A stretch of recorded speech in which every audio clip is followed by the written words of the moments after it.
It is 6 a.m. Good morning, live from the 104.5 The Zone Studios. I'm Justin Hawkins. With the NFL roster final day cut deadline for today at 3 p.m. Central, the Tennessee Titans have begun making their cuts. They cut 16 yesterday, highlighted by 2024 sixth-round draft pick Jaquan Jackson. The Titans still have 21 more cuts to make until they can get to the initial 53-man roster by today's 3 p.m. deadline. A wild Monday for news in the NFL, starting with the Cincinnati Bengals and Trey Hendrickson, as they finally reached an agreement on a $14 million raise for this season, increasing his 2025 salary to $30 million. The 2024 NFL sack leader is still scheduled to become an unrestricted free agent after this season.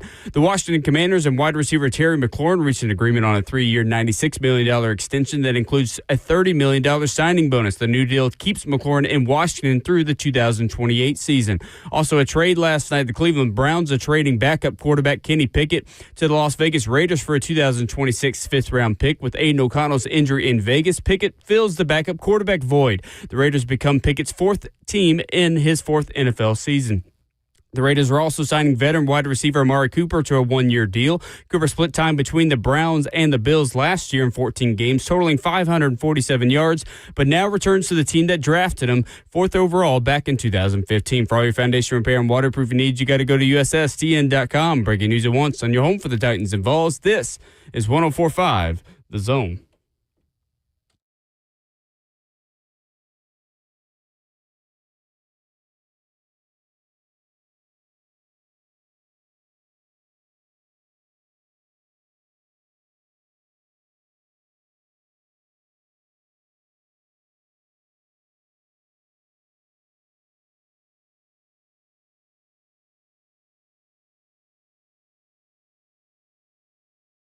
Good morning to you in a brisk and beautiful Nashville, Tennessee, and around the world live on 104.5 The Zone and Zone TV.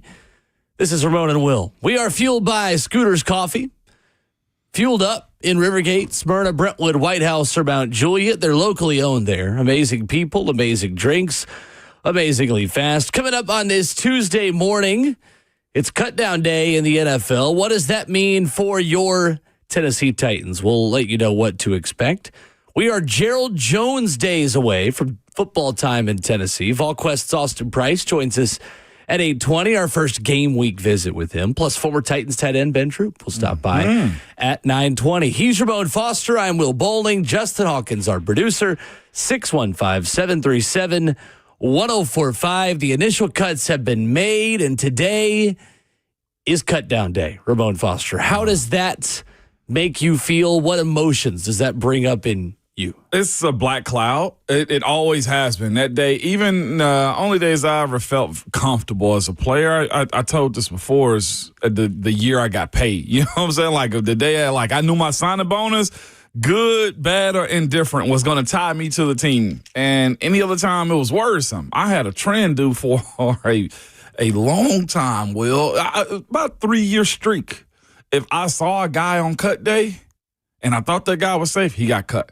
A guy came to my house one time, Will, and it was a townhome at the time. Came over to the townhome. We thought he was safe as ever. He was actually in the competition, started like left guard at the time, right guard at the time, and he got cut.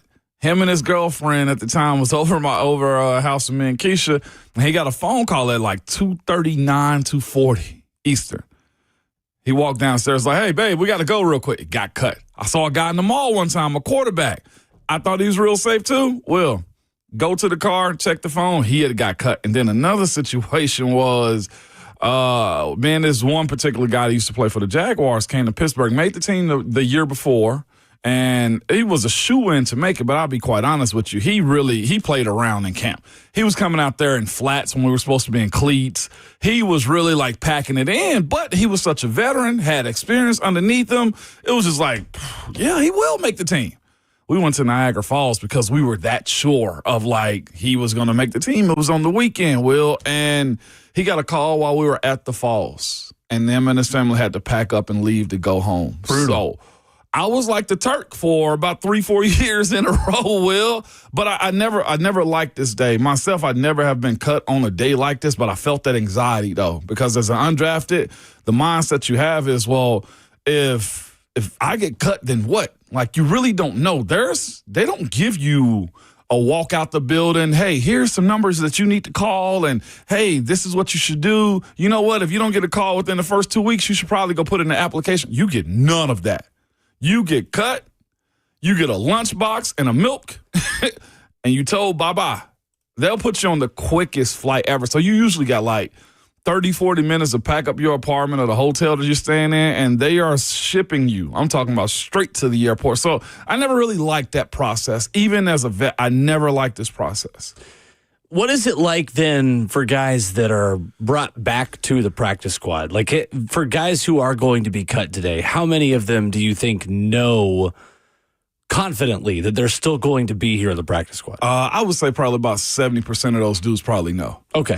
You know who you are. You know how much you've played. You can understand the position that the team is in. You can look at like the wide receiver group and say that those three guys probably aren't going to practice. So we need about 3 wide receivers on practice squad that's going to be able to help on scout team. That's the other part of it is you can count numbers to see how many guys you think have made the team and how many more needs to run the scout team. That is one of the biggest parts of it too, is can this person help us run scout team? Were they really good in camp? And this is where coaches get on guys about listening too. Like, you need to pay attention. If I'm asking you to do this, you should do this, because during the season, they don't get playbooks per se. You look at a card that says you're supposed to do this on this play to mimic the Cincinnati Bengals or the Tennessee Titans. And you see that card right before you run the play yes. on the practice field. Can't be no dummy. Yeah, there are assistant coaches at every position who are, that's literally their job, is to give you a big old card to say, all right, here, you're going to go in this gap, and then you are going to blitz here and all this. Yes, and that's exactly what it is. And if you don't follow that card, I've seen guys get fired on the spot because of it. Because our prep is what you show us. Like, I need for you to mimic what the other guy on the side of, like, your personal battles that you win with me mean nothing. It's what walk-ons and freshmen are for on college football teams. Absolutely. Yeah, it's a part of it. It is. And then agents are on the phone and stuff too. I think we saw, Drew Rosenhaus speaking about Shiloh. Like, Shiloh should get picked up. Shiloh like, Sanders. You should, like, it's that part of it too. Agents, I will say that's where the system of me knowing you knowing me and my client can get you a job. I will say that. Like, agents do have good relationships with GMs. Hey, I got a guy that'll be awesome for you and develop. And that's the other part too. You got to show them something, Will. If they think that you have the ability to be developed, they will keep you also. I've seen Chris Hubbard was a developmental guy. Roosevelt Nix, who's a Pro Bowl fullback, was a developmental. Alejandro Villanueva was a developmental guy that they brought in, and he worked a year or so on the practice squad before turning into a starter. So today, that is the next wave of players who have got to be cut by the Tennessee Titans. Yesterday, the process began. Waived by the team, Joshua Bledsoe, Josiah Bronson, Amari Burney, Desmond Evans. I think Evans is one guy who is a prototypical practice squad player.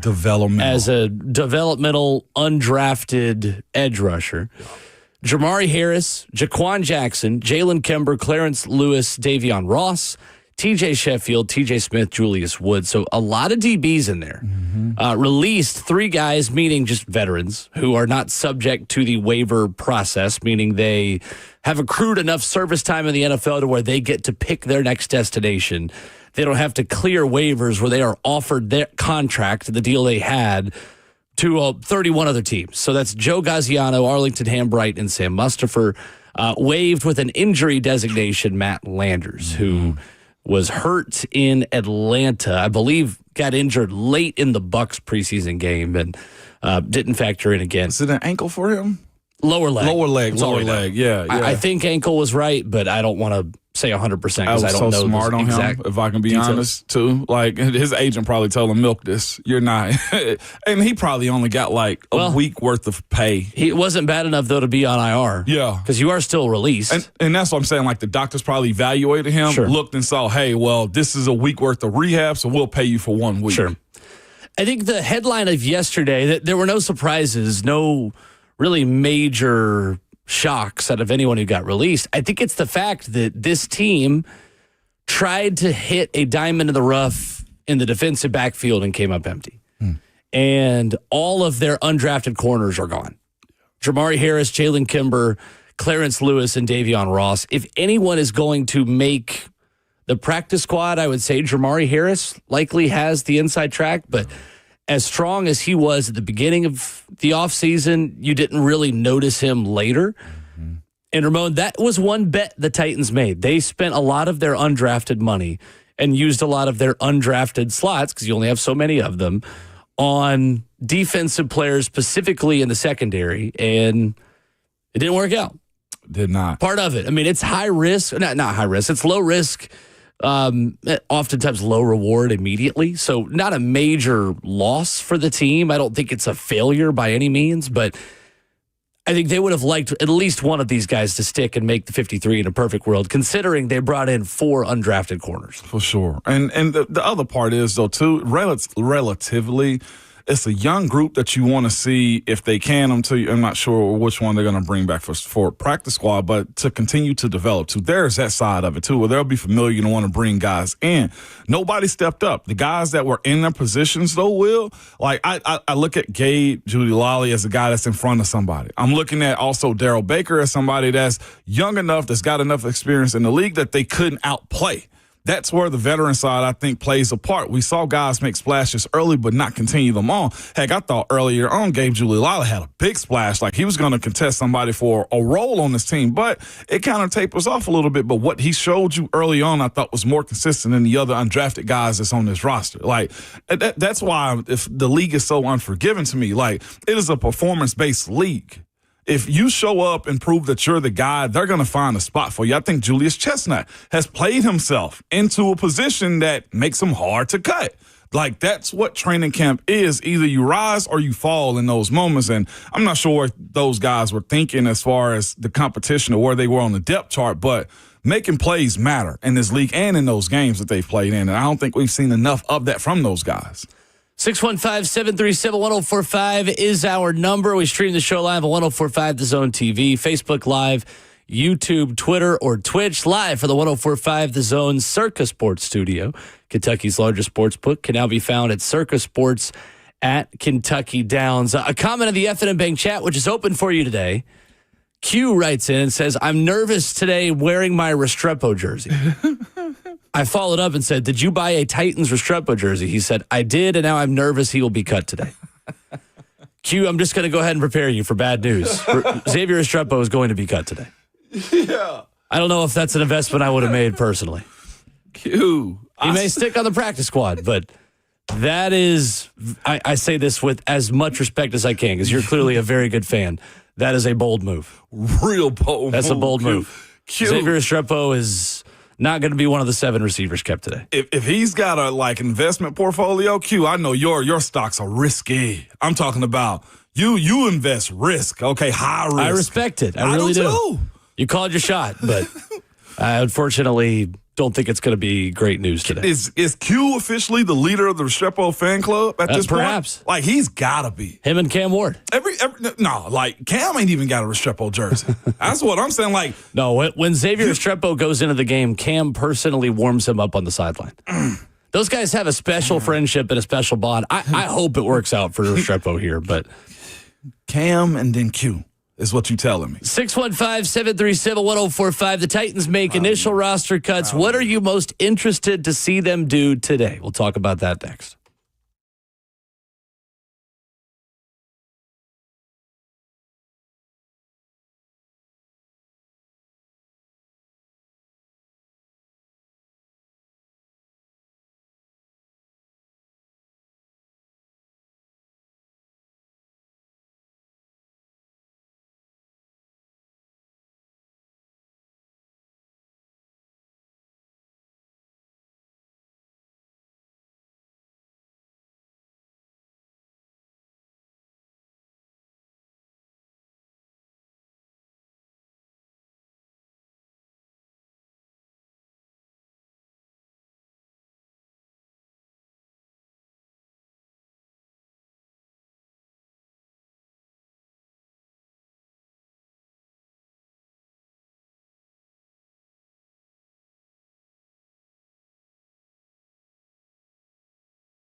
Ramona Will at 104.5 The Zone, a beautiful fall morning in Music City. I don't care if it's false fall. Let me get excited about it, dang it. I'm so excited. I know it's going to be in the 90s in like early October. We'll worry about early October and early October. It's 57 degrees on August 26th, and I'm happy about it. I've had a good morning. I've enjoyed it, man, more than I thought I would. I walked out this morning because I had to take the trash out real quick, okay? Because we were overflowed. My kids usually do, but I took it out this morning. And I was just like, oh, this is nice. I wish I had a cup of coffee at that time. I wish I had some scooters at home. Well, I need to set up my doggone coffee timer at home to figure this thing out. We've got it going here. We got the breakfast blend. You were a barista this morning. You put a little bit of French vanilla in there. Yeah, you get a hint of that. Good. You get a hint of that. It's not bad. That's what I'm saying. You dabbled yesterday with the caramelicious and the French vanilla. I was like, all right, let me dabble too. I'm getting notes of vanilla. I'm getting tell them, Will. oaky afterbirth. They should be stopping right now at Scooter's Coffee is what we're saying as I sip. Locally owned, all around Middle Tennessee, Rivergate, Smyrna, Brentwood, White House, or Mount Juliet. Ramon Foster, what are you most interested to learn about the Titans today on Cut Down Day? On Cut Down Day, to be quite honest with you, not a lot. I think it's set. Like, I could give you this big fabrication of it would be awesome. But that ain't what we do here. I'm not here to lie to our fan base about what we think is going to happen. I think the most obvious stuff is going to take place today. The guys I feel like we talked about, I heard the coaches give us answers about. I feel like I say this, unless something crazy happened, we knew Bryce Oliver's going to make this team the way Coach Brian Callahan spoke about him in the summer, right? We saw that be the case. We saw guys on the fringe will look like they were going to make plays for this squad too, and they have. Like, I think I'm unsure about a guy like Jalen Harrell. I will say that. He wasn't a specific lock for me. Oli Udoh, been in the position that he's in, the 3-tackle rotation. I don't know if they keep all three. The way I think I had them on my list yesterday with Ojukwu, Jalen Duncan, and Oli Udoh. Those are probably my biggest just question marks going into data that we could learn about. Like I said, I'm rooting for Gabe Giulilali because we saw him make plays. I think they need help at that position too, and also the special team side of it. But the answers are there for the most part, man. But the biggest one, I think, is probably the 3 tackles. What they choose to do with Jalen, Ojukwu, and Oli Udoh. And Brandon Crenshaw-Dixon. Yes. Very much so, and I felt like early on you brought him to my attention, if I'm not mistaken, on how big of a prospect he is and what he got paid too. Yeah, all that was brought to my attention was just how much he got paid. He got a significant guarantee. It doesn't feel like there is really a slam dunk UDFA to make this team. Unfortunately, I don't know what that says, Ramon, about the UDFA class specifically. The depth on day 3 of the draft. Is it going to be harder to find UDFAs to make NFL rosters, considering guys on the fence are more likely to get NIL deals to go back to college? Yes. We talked about this, remember, earlier this spring. Like, I think that is as much an indictment on the Titans' corners not making the roster who are undrafted guys. Is I think you could make an easy argument that undrafted corners, undrafted receivers, undrafted everything just aren't the quality of what they used to be. So the majority of those guys that you are going to finally get available to you are the Xavier Estrepos of the world, the career college player who do not test as well, but were productive on the field and are a little bit older, 22, 23, 24 years old. Is that fair to you? Is that, I think, you think a reason why the Titans have not been able to find a UDFA to stick? I think it's going to go in trends of a really good year like next year is going to be. And then you have these, remember the term we were using, the meat and potato drafts. This was this one. Remember where that 3rd through 6th was a bunch of guys that have made themselves into players or that have been around and been steady. The Alec Aymaners, the Chimere DK. Like, those guys are in that conversation right there, the Jackson Slaters. Like, you pick those guys and you still get production out of them. I think watching what Jackson Slater's done this preseason, Will, has proven your point that you're saying. Like, the guys that's been around, helped themselves develop and grow into serviceable first-year guys. And he was a draft pick. Yeah, that's what I'm saying. Like, he was a draft pick. But, like, to your point about, like, this draft in general being a meat and potatoes, the guys who are undrafted, I think we're seeing that trend, Will. Like, they were washed out of college because they outgrew the college scheme too. They had serviced themselves enough. Another one, to be quite honest with you, is Amari Thomas, Tennessee Vol. He got cut yesterday from the Saints. He's another one of those guys that's in the college world elite. But when you get to the NFL, there's a discrepancy on how good guys are at that point. Not to say that he's not going to go to practice squad or something like that, but the undrafted free agent game may have changed a little bit more to where now those guys go back and turn them into draft picks the next year. Sure. I think I'm interested today to see how the Titans set up running back behind Tony Pollard, first of all. Is Tyjae Spears going to be on the initial 53, or is he on IR to start the season, or PUP to start the season? The Texans made that move with Joe Mixon yesterday, putting him on IR to start the year. He's got to miss the first 4 games to start the season. Is Spears in that boat? Is Spears somewhere in the middle to where they feel confident enough that he maybe only misses a game or 2? If so, then he's on the initial 53. And it means that you've got to have probably your other 3 running backs up on game day, meaning that Khalil Mullings, Julius Chestnut are both up behind Tony Pollard. So if that's the case also, do you need someone who can be more of a 3-down backup for Pollard? How do you feel about that? Do you think if Tyjae Spears is taking a roster spot but can't help immediately, does this team need to go get running back help? I don't think so. I wouldn't elect to go get running back help because the 2 dudes I feel like in front of him, or at least on the Julius Chestnut side, he knows his offense, the expectation of it too. I don't think you can have, a guy that's getting cut on the waiver wire come in and be in the game in week 2. We still speak about the protection side of it. Like, it's still the idea that new guy has to learn the offense. If you're looking for a security blanket, I say you stash another guy on practice squad, but I'm not shopping at that position because the guys who are here already, and I would say the 1-2 tandem, I think if you only go with Tony Pollard and you go with Julius Chestnut, I think that's serviceable enough to get you through the 4 weeks if Tyjae is out. Tony Pollard has carried the lion's share of the football carries and over the last year or so for the Tennessee Titans. Julius Chestnut is a great compliment. If Khalil has to come in on second and short because he's a bigger back, I will live that life, as opposed to going to get somebody else. I just don't see the catch-up being there for a waiver running back at the time. That's my personal take on it. What's yours? Well, it just depends on who becomes available. I know Audric Estime is one guy who became available yesterday out of Denver. He is kind of like another Mullings in terms of a straight line runner who is just going to get upfield and be a bit of a lunch pail running back. I think those are easier to find, but for a reason. I mean, the thing with Mullings is, can he pass block well enough to get on the field in critical third and short situations? Because if so, that gives me the ability to still pass when I'm in 3rd and 2 or 3rd and 3. But if I don't feel good enough about him pass blocking, and it's always, hey, when he's on the field, we're giving it to him in 3rd and short, my offense becomes far too predictable. That's where I think Chestnut has a leg up on Mullings to start.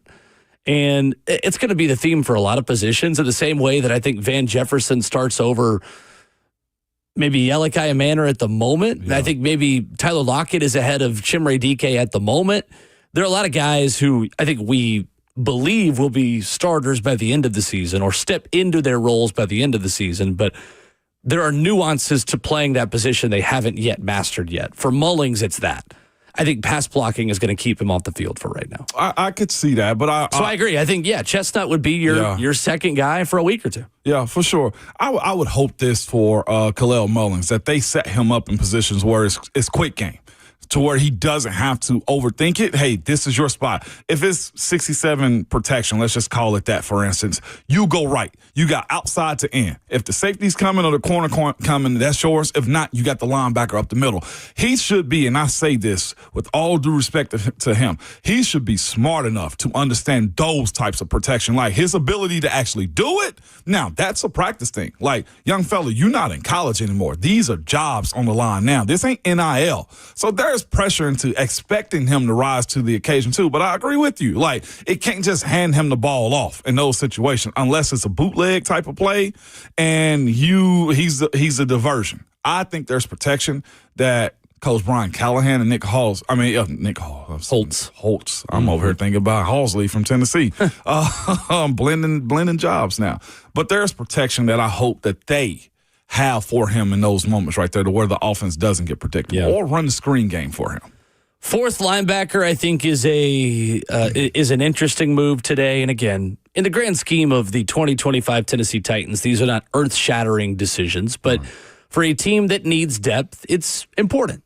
You're trying to build competitive depth. You're trying to add players to this football team who are going to be kept around. I think today means a little bit more for this team and this franchise because the Titans are so thin, Ramon. Yeah. I agree with you there. I mean, you've got question marks at a lot of second lines of the depth chart. I think you feel better about a lot of the top lines and a lot of the starting positions, but there's a 100% injury rate in this league, and this team needs depth on defense. It's interesting how, is it fair to say the Titans have more depth on offense, but more holes at the top of the depth chart? And less depth on defense, but better starting level talent. Absolutely. It's funny how they're contrasting. If you go up and down the line, in the secondary, there's major questions at corner behind L'Jarius Sneed, Roger McCreary, and Jarvis Brownlee. There's a lot of youth and inexperience. And safety's kind of an outlier because safety's the deepest position this team has on the entire roster. Linebacker, your first three are dynamite. Your fourth one, no idea. No. Probably not on the roster yet. At edge rusher, that's maybe the outlier too because you just don't have a ton of experience there. At defensive line, you feel excellent about your top three. Sebastian Joseph Day, Tavondre Sweat, Jeffrey Simmons, outstanding front line of the depth chart. Beyond that, I think you like what James Lynch has done in preseason, but there are still a lot of open spots, I think, behind those four guys and what can be done depth-wise moving forward for this team. It's just interesting the way the roster-building process is continuing, and they spent so much to invest in the depth of that offensive line to protect Cam Ward that we want every other position to feel as comfortable depth-wise as we feel about the offensive line. Because I feel so much better about that than I did a year ago. Yeah. The offensive line, no worries. I'm talking about having guys that's played in this league that's not super old that you feel like that you can trust. Absolutely. But defensively, like you bring that up, this is where this can be problematic for the defense moving forward this season. And we know this, that the defensive side of the ball has to get out. And I'll admit this, way more energy than the offense does at times. They got to run to the ball every single play. They got to affect the play some type of way. And if you're asking guys like Jeff and Tavondre to play 85% of the snaps, I'm telling you, by November, they're worn down. You got to be able to have that rotation. You look at teams that's got good defenses like Kansas City's got a solid defense, right? You look at Philly, solid defense. They got rotations of guys when it comes to preserving them to be able to help the offense on the other side of the ball. And you're right, Will, like, what's Timmy Horn? Does he make the squad? What is Isaiah Rakes? Like, what do you say for the guys that are behind them? Who are you actually trusting? Like, we look at Khalil Mullins. I think they're more detrimental at the interior defensive tackle position than they are at running back with those type of decisions. Because those guys, if they're inexperienced or they can't hold their own, and to be quite honest with you, how much have we seen them hold their own in the preseason? On offense, it feels like there are more guys who have been drafted to be future starters than on defense. In the current state, yes. Aside from Marcus Harris and Kevin Winston Jr., on offense, you have Chimere Dike, Elikai Manor, Khalil Mullings, Jackson Slater, who you feel like are a year away from maybe being full-time starters. Mullings is a little bit different because he's drafted as a role player. He's drafted as a third down back, as a power back, a short yardage guy. But that's also a position where you kind of have three starters. And the organization's been open about the fact that you feel like you need three good backs to be successful in this kind of offense of the NFL. 615-737-1045. Would love to hear from you what you expect, what you hope to see from Cut Day today in the Evan and Bank chat, Facebook Live, YouTube, Twitter, or Twitch, streaming live on Zone TV. What you got? I got a question for you. You said the young guys offensively are set up. Most definitely. I agree with you there. I raised my hand on camera right there like we're in the classroom. But Ramon. Me, yes. Oli. Femi Oladejo. Is he a depth guy or future starter? What do you think the idea is? Second round pick. How do you see him with what we've seen so far? I know development has to be there because I don't know what box he's in right now. I see Femi Oladejo as a starter who is learning on the job in 2025. What about 26? Depends on how 25 goes. Okay. Depends on who's available. Yeah. I think that remains to be seen. I think that's something that doesn't need to be answered right now. Femi is going to be a little bit longer of a project, and I think that's okay. And I think the organization's goal for players that they draft is to know by year 3 whether or not they want to pay those players. Mike Berganzi and Chad Brinker have said that on the record to the media, that is their goal. Some of those guys will get more opportunities to have higher expectations and higher levels of production right away. I think when you draft a player at edge rusher who you know has only played 10 career games at edge rusher in his football life, there has to be an understanding that the learning curve is going to take a bit longer. For me, the biggest pressure that Femi Oladejo is going to have going into next year is watching a guy in a similar situation to James Williams Jr. take that second-year step. That's true. That's what we're going. And he changed positions too. He just had a little bit less of a head start to do so. I think it's okay to expect that from him, considering Cedric Gray. I think, you know what I'm saying? Like, I think it's a little bit different positions. And that's the next year conversation, right? But, like, I'm thinking of the point that you just made of, like, offensively, like, even Gunnar Helm, like, you see what the plans are. So, defensively, I kind of want to plant that seed now. Like, we got to start seeing his role kind of, or plays be made by Femi Oladejo. I think he's already getting better. Okay. Daniel makes the point on YouTube, says he led the team in pressures last week with 3 on 18 snaps. Again, I hesitate to get too in the weeds on preseason production because there's no game plan. No one's scheming against you. No one's watching film to know how to beat you. There's not starters. So, yes, Daniel, you're right. I think Femi had his best showing. I think that's a good thing. I think we're all allowed to be positive about that. I just think it's going to be a process for Femi. And I think if we have that expectation now, we can argue whether or not maybe he should have been the pick. But let's face it. If you hadn't moved back the way you did in the second round to pick him, you also wouldn't have Kevin Winston Jr. right now. And I think Kevin Winston Jr. may end up being the best player not named Cam Ward of this entire draft class. Oh, over Gunnar Helm? I do. Okay. And that's not a dig at anyone else. That's a compliment to Kevin, who I think has a very bright future in this league. Yeah. Very bright future. I think they love the guy. Love that. Absolutely love the guy. I'm excited to see what he looks like this year because there is a legitimate role for Kevin Winston Jr. to play as a rookie. I think he has the traits. I think he has the physicality. I think he has the size to play safety in 2025 in this league. And I feel like his floor is really dang high. Really dang high. Femi is a bit more of a high ceiling, lower floor player.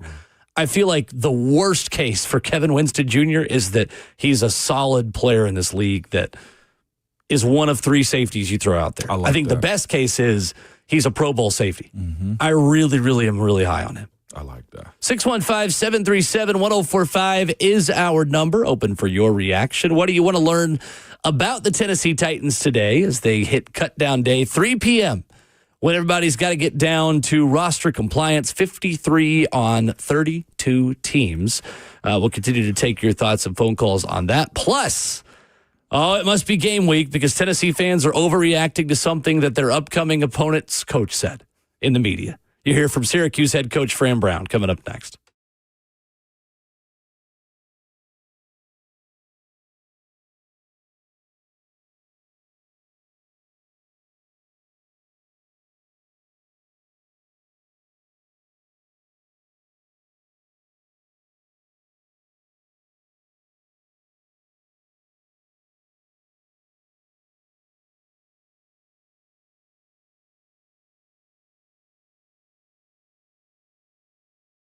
It's Ramon Foster for Bronze Motorsports. Yes, that Bronze Motorsports. You see the logos on the vehicles all around Middle Tennessee. And I'll be honest with you, outside the state too, man. I've seen them in Georgia. I've seen them in Virginia. He's everywhere, man. Their motto has been this, man. Their slogan, dream, design, build. And they absolutely mean that, man. If you're ready to elevate your vehicle, Bronze Motorsports specializes in transforming rides with statement-making custom wheels, immersive audio experiences, and head-turning style through custom tints and wraps, man. I've done them all. And here's the best thing about Brian and his crew, man. They are for you. If something's not right, they will fix it. If you got an issue, they will correct it. There is nothing that he will not do for you. If you are a Jeep or Bronco owner also, and you want the ultimate off-road package, well, Brian's Motorsport is the undisputed leader in that department, man. Brian's Motorsports can give you an aggressive off-road appearance and performance that has made Brian's Motorsports an undisputed leader in off-road upgrades. Simply put, man, whatever you need from wheel packages, lift kits, lighting kits, winches, interior and audio customizations, they can do it. Again, the motto, dream, design, build. Located at 789 West Main Street in Hendersonville, Tennessee. You can catch them online on their social medias at Brian's Motorsports, but make sure you tell them that Ramon sent you. Hey, it's Will Bowling. I want to tell you about my new obsession to kick off football season, Daisy French Onion Dip. Look, the snacks are critical. On a Saturday, a Friday night, there's games. A Sunday afternoon, we got games. Look, you got 3 days to plan the snack plan. One of my guilty pleasures during the football season, I chip myself to death. And whether it's dips, it's wings, it's veggies, watching the big games. Well, Daisy has come out with a delicious Daisy French Onion Dip and a Daisy Ranch Dip. Guys, I'm telling you, these are a game changer. Delicious as a homemade dip. Look, you get it in a nondescript container. You put this thing in one of your bowls. You got it sitting around the house. You bring it to the party to watch the game this weekend. Everyone's going to think you cooked it. It's real herbs and spices, other ingredients you find in your kitchen. Not only are your friends going to be impressed that you maybe whipped it up, they're also going to just love it. They're going to be well fed. Go by a grocery store near you. Check it out. Look for Daisy French Onion Dip at a grocery store near you.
Ramona Will, 104.5 The Zone is fueled by Scooters Coffee, locally owned in Rivergate, Smyrna, Brentwood, White House, or Mount Juliet. Tennessee and Syracuse, 11 a.m. the kick.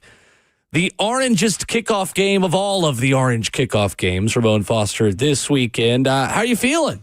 Feeling good. How man. are the nerve levels? Are you more nervous for this than a game? Is it easier? Like what's the vibe check 4 days out from your Vol Network debut? More nervous because it's a game that I'm directly involved in. I'm not just on the sideline. Hey, coming to me sporadically. No, every single play I could, depending on the pace of the offense, say something, or defensively say something. Make sure I'm painting a picture. So, yes, Will, I am. I'm making sure I'm getting all my stuff in order. I heard somebody this past weekend doing this similar thing, and I was just like, I don't want to go too cliche and drop all these things and references. I want to be able to give you what I see, paint the picture for you as if you were there. So there's nervousness, yes. Will bowling in that. And the other part of it for me is this. I'm emotionally invested. You are emotionally invested. You've seen 100%. I have. We've watched UT games together. Yeah. I sat next to Josiah Schaefer, Jebediah Schaefer from time to time. I sat next to him and Nealon for the Alabama game. I felt like I was going to pop his head off the way I was squeezing him. Do you understand me? Like, it was that type of, I'm invested, Will. So I'd be lying if I didn't say I was nervous. Well, Joshua's head is still properly screwed on, so he survived that experience. He did. No, 100%. I know so many people are excited to hear you and Mike from Franklin on the call, who Mike was on. Of course, we're talking about Mike Keith, for those of you who don't know. Mike was on 3HL yesterday. He'll do that show weekly. He will do our show weekly, Thursdays at 8:20. So we are looking forward to those weekly conversations, but I can tell it's football season again because Tennessee fans are overreacting to something their upcoming opponent's coach said on social media. It's okay. I'm one of you, Tennessee fans, but we do this. We overreact to press conference audio of things that we think are like either disrespectful or trash talk or whatever, and clips always make social media, like this one yesterday from Fran Brown. Considerable fan advantage that is going to tip towards Tennessee. Speaking of details, how do you account for the environment of this game into your game plan? Everybody going to have an orange, so orange is orange. So we just got to not see the burnt orange as much, right? But orange is orange. My guys just going to be happy to be playing in the packed stadium. We're ready to go. I'm excited to go there and play football. Considerable fan advantage. So, other than Fran just incorrectly calling Tennessee burnt orange, I mean, he's just talking to his team, right? Yeah, he is. I will say this. I think that was strategic, slightly, if I can be honest with you. Of course it was, 100%. I think that was, having had a conversation with him this past summer, he's a smart individual. He coached at Georgia. He understands UT orange versus Texas orange.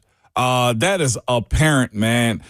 You listen to the rest of the interview, he's very confident. He's very affirming in the stuff that he says and how he feel about his team. I'm not shocked at all, Will, that he said that. Absolutely not. Absolutely not shocked about that. And I love it, too, because there needs to be that component of, well, look, I'm not scared about this because I think it gives more fuel to the Vols on that one. We'll dive more into the matchup tomorrow and as the week continues, obviously, as Ramon does his broadcast prep, as we get Mike in here on Thursday and all those things. But it does feel like Fran Brown is trying to do the same thing as Josh Heupel and inspire confidence in a lot of guys who are wearing that jersey for the very first time on Saturday. Kyle McCord, who, by the way, was released yesterday or waived by the Philadelphia Eagles, is gone. 34 points per game, ACC records all over the place for him. Leading receiver Trevor Pena is gone. Leading rusher Le'Allen Quint is gone. Tight end Rondre Gadsden is gone. 3 starters at the offensive line. So Steve Angeli, the Notre Dame transfer, beats out LSU transfer Ricky Collins for the QB job. The big thing that I think helps Tennessee in this matchup is Syracuse was already bad on defense last season, and they got to replace a lot from that defense anyway. And they did.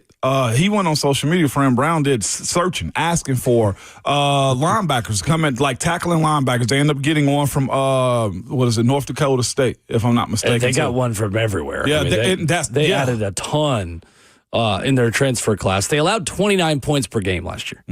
14th in the the ACC. They gave up 150 yards on average on the ground. I think a theme of week one, Ramon, in college football specifically, is just survive.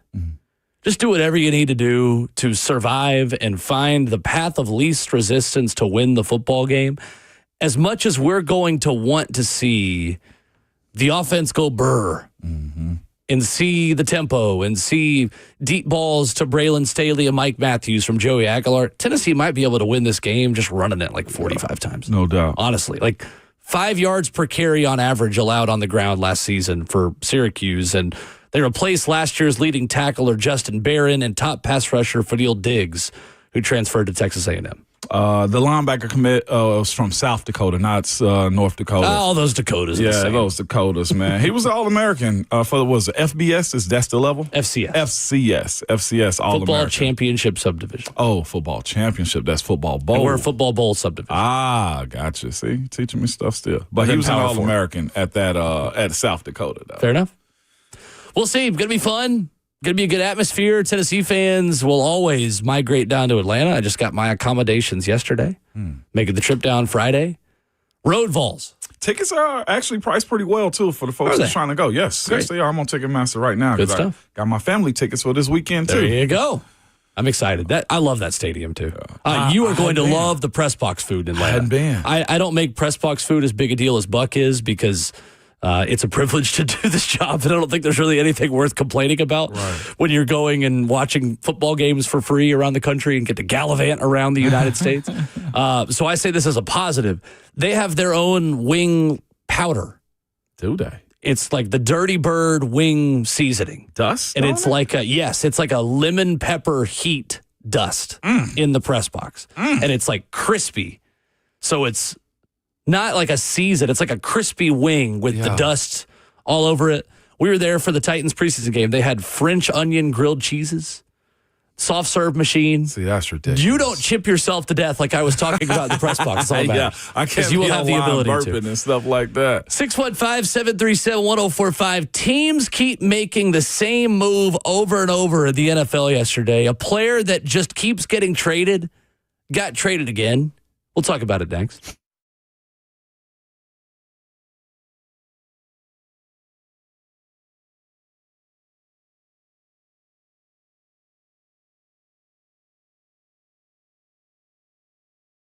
Hey, it's Will Bowling. Put Lee Company on your team today and stay ahead of the game with home maintenance, repairs, and more.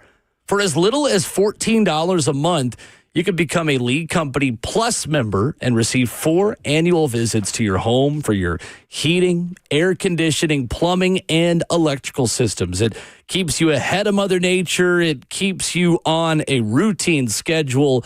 It keeps everything running smoothly around the house. Even better, Lee Company Plus members receive up to 20% off on every visit and enjoy priority service. So not only are you getting the best service around, you get it on a regular schedule and you get a deal as well with 20% off. Platinum home protection starts with a Lee Company Plus membership. Lee Company's been trusted for over 80 years in Middle Tennessee. Remember this phone number, 615-567-1000. Learn more online at leecompany.com/plus. That's Lee Company, all you need.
It is 7:01. Good morning, live from the 104.5 The Zone studios. I'm Justin Hawkins. It is roster cutdown day in the NFL, with rosters needed to be set by the 3 p.m. Central today. The Tennessee Titans have begun making their cuts, cutting 16 yesterday, highlighted by 2024 6th-round draft pick wide receiver Jaquan Jackson. The Titans still have 21 more cuts to go to make the initial 53-man roster by the 3 p.m. deadline. A wild Monday for news in the NFL. The Cincinnati Bengals and edge rusher Trey Hendrickson finally reached an agreement on a $14 million raise for this year, increasing his 2025 salary to $30 million. The 2024 NFL sack leader is scheduled to become an unrestricted free agent, though, still after this season. The Washington Commanders and wide receiver Terry McLaurin reached an agreement on a 3-year, $96 million extension that includes a $30 million signing bonus. The new deal ends McLaurin's hold-in and keeps him in Washington through the 2028 season. Also, a trade last night. The Cleveland Browns are trading backup quarterback Kenny Pickett to the Las Vegas Raiders for a 2026 fifth-round pick.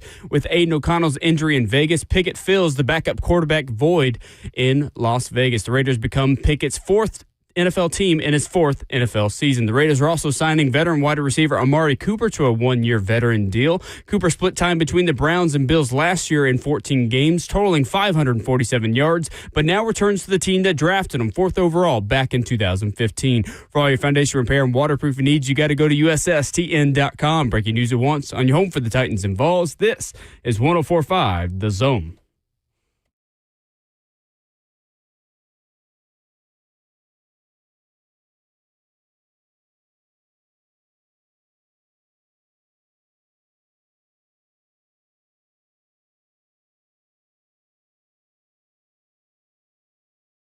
Away we go into hour number 2 on this fine Tuesday morning. Hope you're having a good start to your day. Stream us live on 104.5 The Zone TV, Facebook Live, YouTube, Twitter, or Twitch. As you can also get us wherever you download podcasts. Apple Podcasts, Spotify, the 104.5 The Zone Podcast Network. Wherever you get audio, you get every second of this radio program every single morning. Many of you new subscribers over there, we appreciate you. If you've hit the follow button, hit the subscribe button, we would love it if you haven't. If you would join us over there, because we got a lot of cool stuff coming up as the football season is 4 days away for the Vols and 12 days away for the Tennessee Titans. Ramon, is it poor form to say we are Mason Kinsey days away from Titans football today? It's appropriate all the time. Do you hear me anytime on roster cutdown day? Kinsey name? Absolutely. It is Mason Kinsey Day. We can just be honest with you. You know what I'm saying? What'd you say, Justin? Cockroach. Cockroach. Oh, stop. Can never get rid of I will never call another human being a cockroach after what I went through last year when they infested my apartment. Oh, trust me. I was right there, right before I moved. Yeah, That's like the meanest thing I can say about a person, so I'm just not going to do it. Yeah, and you ridded yourself of those for the people who are listening right now, too. So why did I just see Buck on Twitter say, was just bullied into booking a last-minute flight to Munich for the weekend, taking any and all recommendations? I choose not to give it light. We're going to find him. I'm going to just start flexing more, too. I can't. I'm going to just start flexing more, too. As a person, I got to just start doing a little bit more of that. Like, I love that Bug let the world know you broke boys can't hang with me. But I'll listen to your suggestions from time to time. I want to tell you guys about my weekend that I had, okay? This little bit. I went to a store. I looked at something very expensive. No, you know what? No. Well, we got to be amongst the people, okay? Y'all send Buck your recommendations, man, about what he needs to be doing in Munich. Not complaining.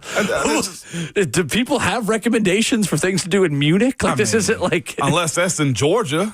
This isn't, yeah. I don't know. Many people say that Marietta, Georgia is the Munich of the Mid-South. That's what I'm saying. Savannah, right? I mean, it is Mercedes-Benz Stadium. That's a German car that we're going into on Saturday. My brother, you know what the advice I got for him? Try the hot dogs and kraut. That's all I got. The beer is warm. I hear they make a great lager. I don't know what it is. Yeah, the beer is warm is all I've heard, Will. So, I mean, is there a football game going on over there? No. It's just high flu. No, it's just, what do you, that's not something you just get booked to do last minute. Whatever, I'm off this. 615-737-1045 is the number if you want to jump in. Broke boys out here going work.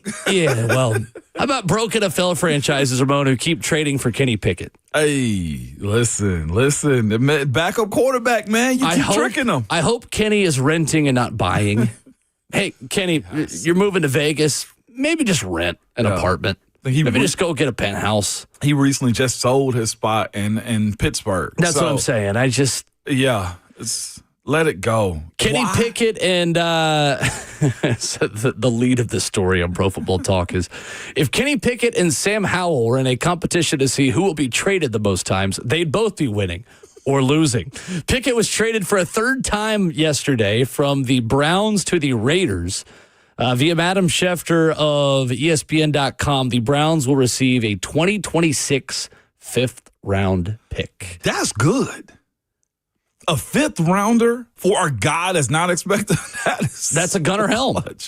That is so close. Gunnar Helm was a fifth-round pick. Dog, a fifth is solid. Like the signing bonus for a fifth might be still close to like 250 to like 450. Oh, Gunnar was fourth round. I apologize. 120th, but close to what Gunnar Helm was. Let me see. Bonus. The Titans were able to move picks around to go get a Gunnar Helm and go get Elikai Manor and Jim Radike.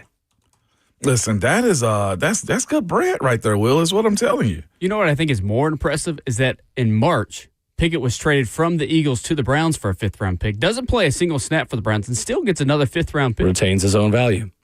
That's the thing is that value for backup quarterbacks is dictated by is your quarterback hurt or healthy who is going to be your backup? Hey.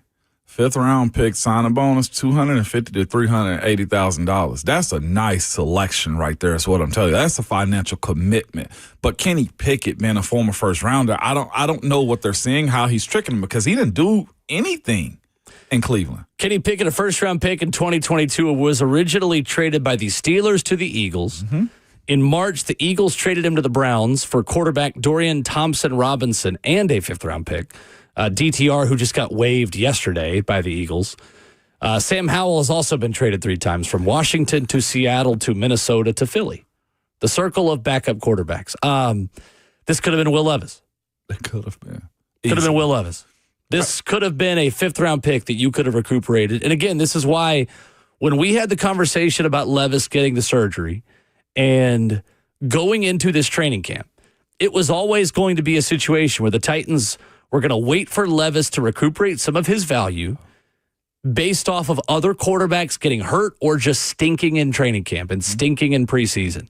And with the strides that he had made and with some of the improvements that we saw in OTAs and minicamp, you could have had this exact deal for Will. This exact deal, 2026 fifth-round pick. That's why I think a lot of people are in an uproar over him going to go get the surgery. I think we had the conversation that it's best for him to let it play out. Remember, I remember specifically having the conversation and saying like he's got to make it weird in training camp. And what I meant by that was he's got to go out there and try to outperform Cam to show to his value, and that benefits his team because he couldn't stay here. You knew that as far as Will Levis was concerned. You knew he couldn't stay here. And I feel like when guys go away and choose to, either retire on their own and try to come back or go get surgery like he did, you miss the conversation about you. Like, what is his market going into next year? Well, the market going into next year, for the most part, is how healthy is the shoulder. Like, he could have got himself onto a team, I feel like, this year and pushed through that one. Now, if that bulge in his back, wherever it was, is that real and he was in that much pain, go do the surgery. But you can't be out of sight, out of mind. So a comment on YouTube, Michael says, Levis will not bring a fifth-round pick. You might get a seventh-rounder for Levis. I don't know about that. So in 2023, the last year that Kenny Pickett was a starter, it's actually eerie how similar the stat lines are, Ramon. Tell him, Will. He and Will Levis had an identical quarterback rating. Identical. Tell him, Will. In 2023, Kenny Pickett went 7-5 as a starter. I think that's what most of us remember, but he completed 62% of his passes, 2,070 yards, 6 touchdowns to 4 picks, and a quarterback rating of 81.4. Mm-hmm. He was sacked 23 times in those 12 games. Will Levis, 12 games in 2024, had 21 more passing yards, 1% better completion percentage, double the touchdowns and double the picks, and had an identical quarterback rating of 81.4. Mm-hmm. But he was sacked 41 times in those 12 games because Levis doesn't know how to get the ball out on time. Levis and Kenny Pickett, it's actually kind of funny, like in terms of numbers and what they produced as starters, pretty similar. Now, in terms of skill set and intangibles, Levis is actually a better, higher ceiling athlete. I think I think Kenny Pickett had a higher college career. Had a higher floor for yes, sure. 100%. But Will Levis is a better athlete and has a better arm than Kenny Pickett. I agree. 100%. I agree. You could have had this exact deal And I'm talking in about place for Will Levis. to the most player-friendly coach in the entire NFL. Pete Carroll was going to nurture him. Do you hear me? He was going to bottle feed that man. Do you understand me? Into making him like we're talking about. Like I'm joking, but I'm dead serious. Like Pete Carroll is a career resetter for guys like him. You know what I'm saying? Like to be able to remove the pressure, knowing that Geno is going to tough it out every single chance that he possibly get to play football games. And you got a coach that's willing to teach you, willing to show you way, and also got an offensive coordinator and Chip Kelly, who is probably going to be a wizard with your intangibles, your doggone just playing style. He can find ways for that. He made Will Howard into a national champion. Like that's what we're speaking of, and you can't miss what you don't have. But I do look at this opportunity that he could have potentially had here, knowing that the Titans weren't going to keep him ultimately and try to use him as trade value. You get nothing. Or Philly could have traded for him. I think the initial feeling from Levis's camp was that the Titans were not going to trade him. Thing is, though, that may be the case in July. Things change in late August. Fast. When quarterbacks start to get hurt the way Aiden O'Connell did in Vegas, giving them a higher demand and more of a need to overpay for a backup, it matters. And this matters for this franchise right now. I'm just going to be honest with you because we get a comment as well every time we have conversations like this. So like we talk about backups. Now, this team needs depth. 4th and 5th round picks are significant to this team. I'm not making this personal on Levis. You got to do what's best for you. But the reality of the situation is that, yes, the Titans could have benefited from being able to move him by the end of training camp. 100%. And the other part is you never know how training camp's going to unfold, too. Look at Tim Boyle. I thought he was going to make this team because he was familiar. He crapped the bed. Bad. You know what I'm saying? And then you also look at the scenario, well, they would have had 4 quarterbacks, and look what Cleveland did. They mortgaged one of those into a draft pick themselves. 615-737-1045. A couple of cuts and waves made in the NFL that we will update you on when we come back. Plus, there is a lot of discourse out there about Tennessee Vols football and NFL development that we will lend our voices and opinions to coming up next.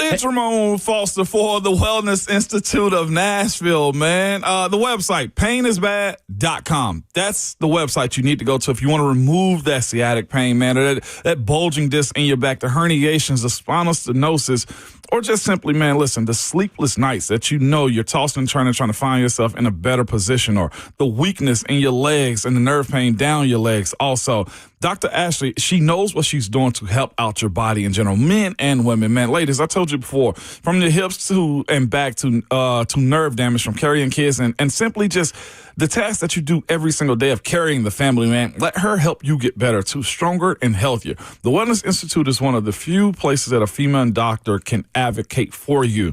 They have some of the best equipment around. Dr. Mitchell, he strives to be the best. If you've met him, you understand this to be the case, too. It is a competition to see how he can get you better the right way. There's no surgeries involved with this. The goal is to find the best treatment that works for you, whether it be from lasers, state-of-the-art spinal decompression machines, to even the zero-gravity machines. They will find the best strategy to get you better faster. So start a pain-free life, and it is possible. Call today, the Wellness Institute of Nashville, at 615-246-5009, or go to painisbad.com.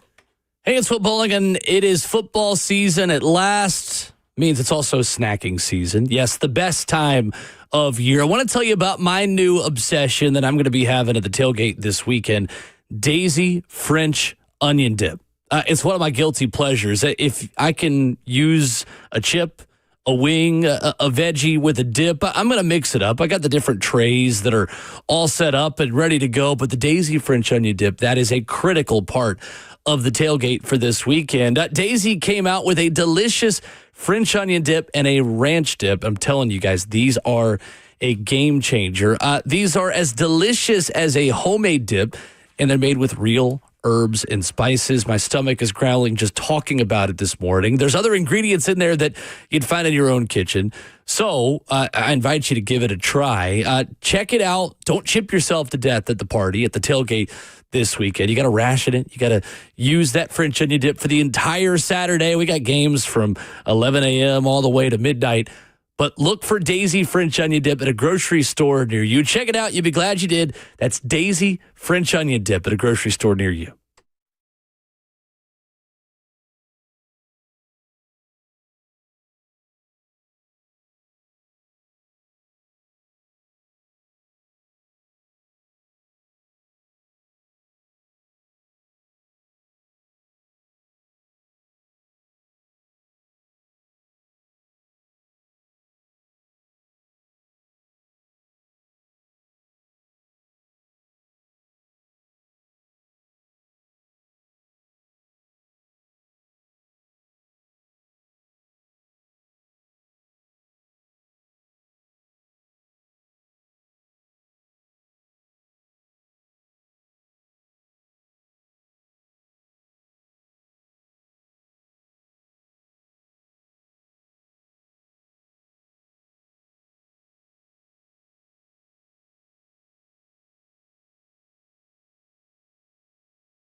Ramona Willow, 1045 The Zone, fueled by Scooter's Coffee. Hour 2 continues.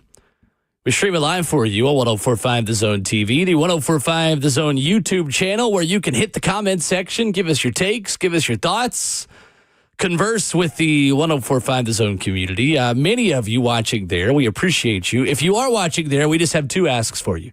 Like the video, hit the little thumbs up down there. If you don't like the video, we invite you to keep your thoughts to yourself and hit the subscribe button. It's free, it's easy, it helps us, and if you like the show, then we would hope that you want to help the show, and that is how you are able to do that. Ramon Foster, Will Bowling, Justin Hawkins. So, Hendon Hooker got released yesterday by the Detroit Lions. Dan Campbell was open, talking to the media, said, sometimes does the player need a change of scenery? Says, I wish Hendon Hooker, and I know he does, would have had a better outing. Hendon was 6 of 11 for 70 yards against the Texans, also had a pick in his preseason finale. Says, but you've got to take it with a grain of salt. It's not like he was playing with our first offensive line out there or first team skill position, all of that. Ramon, what is the next step for Hendon Hooker? What is he in the NFL in 2025 at this point to you? Getting on a team. What is he? He's a backup right now, just point blank period, because he hasn't been afforded the opportunity to start in real-time games. That meant something in the win-loss category, right? He came in injured. He came in somewhat, I don't want to say behind the 8 ball, but you lose a year essentially with a guy like him, and he still went in the 3rd round. I think that's one of the more unique things about him. You see the talent that Hendon has. We knew this.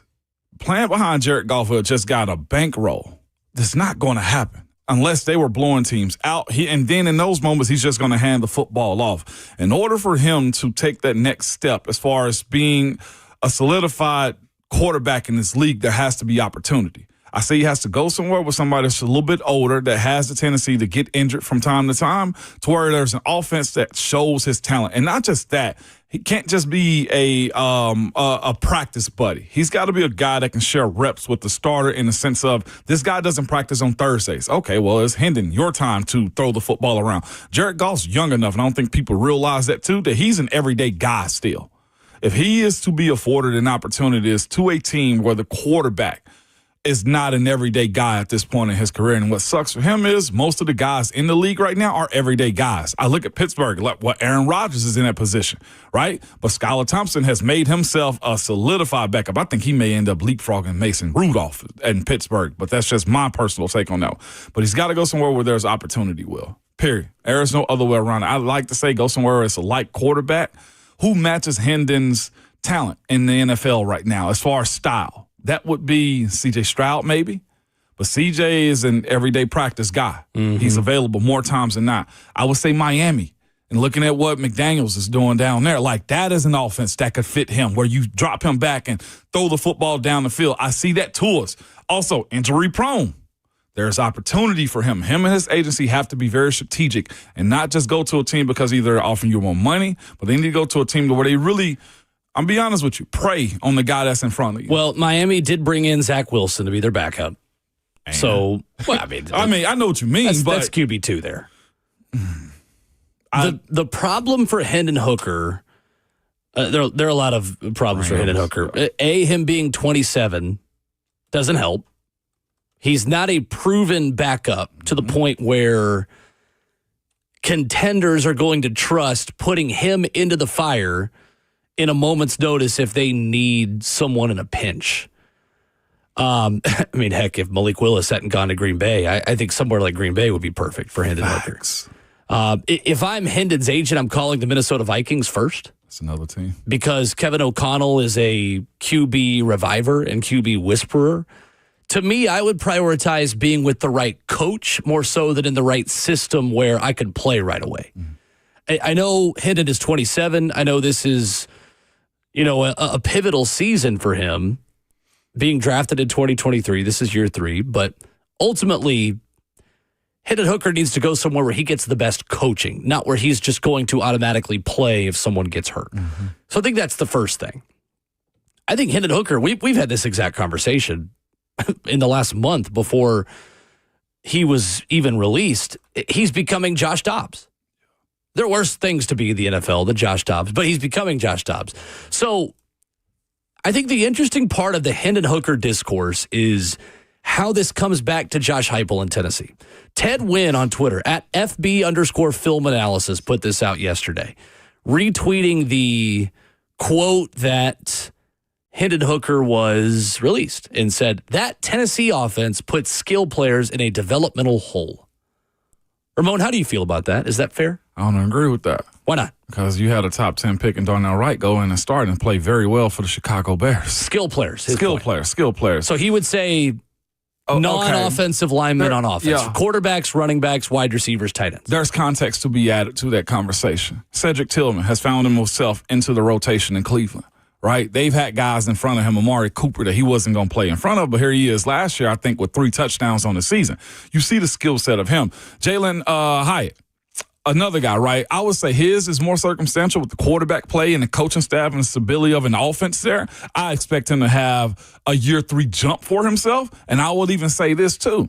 He's also, as a player in the NFL, have to help himself too.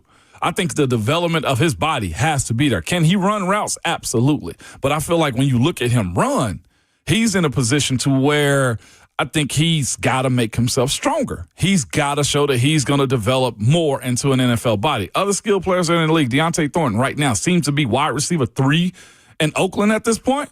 Like, he's showing the ability to make plays for them. They're excited about Deontay Thornton in Vegas right now. Who else is in that conversation? Jalen Wright. In Miami. I think he ended up getting cut. Back. Yes. Jalen Wright? I think so. I don't think that's right. You sure? Jalen Wright? He's just hurt. He's not hurt. Expected to play, but he's not been cut, no. So what do you say? Who are we looking for to be the next guy? Here's the thing. I don't think Jalen Hyatt's the best example. Jalen Hyatt was an early draft pick, drafted in the 3rd round, 73rd overall. Last season, he had 62 receiving yards. You got to be better than that as a 3rd-round wide receiver. I think that's a little bit on him, though, too. Sure. Here's the thing, and I see the point you're starting to make there, and I agree with it. I don't think Tennessee has been running this offense long enough for us to have a really clear answer on this, and here's why. Tennessee is just now starting to recruit elite skill players. Josh Heupel is just now starting to turn his recruits into NFL players. Dylan Sampson, I think, is the best example of a guy that, because of the Tennessee offense, gets an opportunity as the number 15 running back in the country, a 3-star player out of Louisiana, who's SEC Offensive Player of the Year last season. Hendon Hooker would not have even had an NFL career had it not been for Tennessee and Josh Heupel. With all due respect to Hendon Hooker, based on his film and his stats and his workload at Virginia Tech, that guy was not going to be an NFL quarterback. He was not going to be a UFL quarterback. He was elevated to the point of being an NFL quarterback, coming off of a torn ACL, mind you, because of Tennessee. Now, does Josh Heupel's offense create unique challenges that guys have to overcome? Yes, absolutely it does. The checks that Hendon Hooker is making, the decisions his receivers are making in terms of where to run their routes, that doesn't happen in the NFL because you don't have as wide of splits. So yes, there are absolutely developmental challenges and concerns that Tennessee quarterbacks and wide receivers are always going to have at the next level. Are they absolute career killers that put you in a massive developmental hole? I don't think so. I really don't, because I don't think Tennessee has had enough blue chip players to prove that either way. Here's where I think this would become a good point, Ramon. If Hendon Hooker was Nico, if Hendon Hooker at this point of his NFL career had been a 5-star quarterback, NFL made, NFL arm, and the processing ability and speed just wasn't there, I'd give you this. But Hendon Hooker was not going to sniff the NFL had it not been for Tennessee. So I think there are ultimately challenges for Hendon that are just Hendon Hooker challenges because he was not a blue chip prospect as a college football player. And that can just be that, right? That's where I think, and I hate this part of the Nico transfer thing, Nico is going to really debunk this one way or another. Honestly, it's kind of unfair to just put that on one player, but Nico is going to be the best example. Can you be a 5-star talent at quarterback, be in the Tennessee system, and make it? Because, Ramon, not enough blue blood programs have run Josh Heupel's system to really prove this point one way or another. You know he answered this question on our show when we were up at the Combine, too. Remember, we ran into him up there in Indianapolis, and I found it. A to Z ended up writing an article on it, but if you don't mind, I'm going to go ahead and go through and give you the answer on what he said. It was prefaced by saying Hooker didn't let criticism bother him, mostly because Tennessee prepared him for the NFL just fine. Hendon goes on to say, I just thought my pre-draft process, a lot of the combine meetings and a lot of the meetings that I had with teams and installing their plays, we call it this. Oh, we have that. We call it that. So there's just different verbiage, a different language elsewhere. Hooker explained on this appearance on 104.5 The Zone. He also goes on to say, to your point about being prepared for NFL play, right? But being able to walk into rooms with GMs, presidents, head coach, offensive coordinator, quarterback coach, and their support staff and just take over the entire meeting and being well prepared. I think Tennessee's coaches did a great job of that. Even when I was hurt, I was still getting a couple plays in a Cowboys old playbook that one of my coaches had. Any way that I can continue to build and get better. That's what I did last summer. And then this summer, I came back to Tennessee and did some work with him on at UT as well. So he's speaking about his ability to see an NFL playbook, take it in and give it right back and take over those pre-draft scout meetings. So the preparation is there. It's not like he's, respectfully, I say this to what Hugh Freeze was doing, right? Was just telling Malik, throw it right here. Yeah, but to your point, the story behind that is, we've referenced it many times, that Hugh Freeze would tell Malik Willis at practice, I'm pointing to this guy. If he's not open, run. Yes. It was that. Hendon didn't have that. You saw the decision-making that he had. You also saw this, too, and where I think he ended up getting drafted. His ability to deliver the football. I think, what are we looking at when we're looking at guys that play quarterback? Their abilities to see, diagnose, and execute a play. He's done that. The issue that he's had is Jared Goff. Jared Goff plays. That team runs the ball heavy, and when you're presented in a preseason game, true enough, he did not perform. He did not. I will not make an excuse for that. He also going up against a guy that's a 6 or 7 year veteran at the time, too. Like, where Detroit is, in my personal opinion, especially with as many coaches as they've had leave, they got to have a strong enough team to keep up what Ben Johnson took with him to Chicago. Right. I think for the Lions, you are in a position where you need a backup that can come in and just stabilize things. You don't need low floor, high ceiling. You need high floor, low ceiling. They're in the window. Right. You need game management. Yeah. That was the issue with Hendon Hooker going to Detroit, is that they are, as a team in a Super Bowl window, in need of a game management quarterback. Hendon Hooker is going to have to become that if he wants to stick around in this league. Mm-hmm. Dobbs did. Somebody made the comment on YouTube and said he would be lucky to have a career like Dobbs at this point. It took Dobbs a long time for him to get on the field and have a chance. It sure did. These are backup quarterbacks. They are signed not to play, but just to, when the time comes, actually give the answers to the test that they've been studying for years. I think Tennessee and Ole Miss are going to be really interesting case studies. I think Jackson Dart is a really interesting way to look at this as well, because that's an Art Briles coaching tree system as well. Lane Kiffin is running Tennessee's offense. Don't get it twisted. We didn't have this conversation as much about Dart. My concern with Dart is that all his receivers are wide open. My same concern with Hendon Hooker is that his receivers are wide open at times. Yeah, you could throw a good deep ball, but the processing ability, there has to be a little bit of a learning curve there. High-level programs are just now starting to run Tennessee's system. So yes, has an Art Briles coaching tree quarterback made it in the NFL as a starter? No. But how many Art Briles coaching tree quarterbacks were legitimate blue-chip talents who had NFL futures out of high school anyway? Not many. Maybe not any at all, to be quite honest with you. So that's going to be the interesting thing to follow, Ramon, with Tennessee moving forward. Whether it is George McIntyre, whether that's Faison Brandon, the Ole Miss quarterback Austin Simmons, who has an NFL frame and lefty, 6'5", big dude that they have really high hopes for this year. We're starting to see this offense become more popular at legitimate championship contenders. That's what gives us our answer. Not as if Baylor quarterbacks made it. Like, yeah, Robert Griffin III is a Heisman-level quarterback, a great quarterback that was a Art Briles coaching tree QB. That's the best example of an Art Briles quarterback in the NFL. Was fine. I think injuries kept us from getting a firm answer whether or not he would have made it, but right away, he was fine. He was a good quarterback. Case Keenum's another one. Another Art Briles coaching tree quarterback, made it in the league for a long time. 615-737-1045. Tom in the Borough is first up. What's up, Tom? Hey, what about sending him to the Rams and letting him back up Stafford with his questionable back? And you got Jimmy G there, yes, but he's also questionable. For sure. Thank you, Tom. I think Will said this earlier. You got to go to somewhere where the coach can help develop you, and you trust that coach too. Agreed. The fairness, and I do think Sean McVay is one of those types. Like I said, I'll give Coach McDaniel down in Miami that same credit too. There's a few. You mentioned Kevin O'Connell in Minnesota. Yes. I'm finding the best quarterback coach I can possibly get. Yes. Mm-hmm. Pete Carroll is another one for me in that conversation. I want to bring this up real quick. He's got Chip Kelly. Yeah, he got Chip Kelly. I want to look at the differences between careers at this point, too, right? We're watching a guy in Spencer Rattler be in a quarterback competition to start in New Orleans.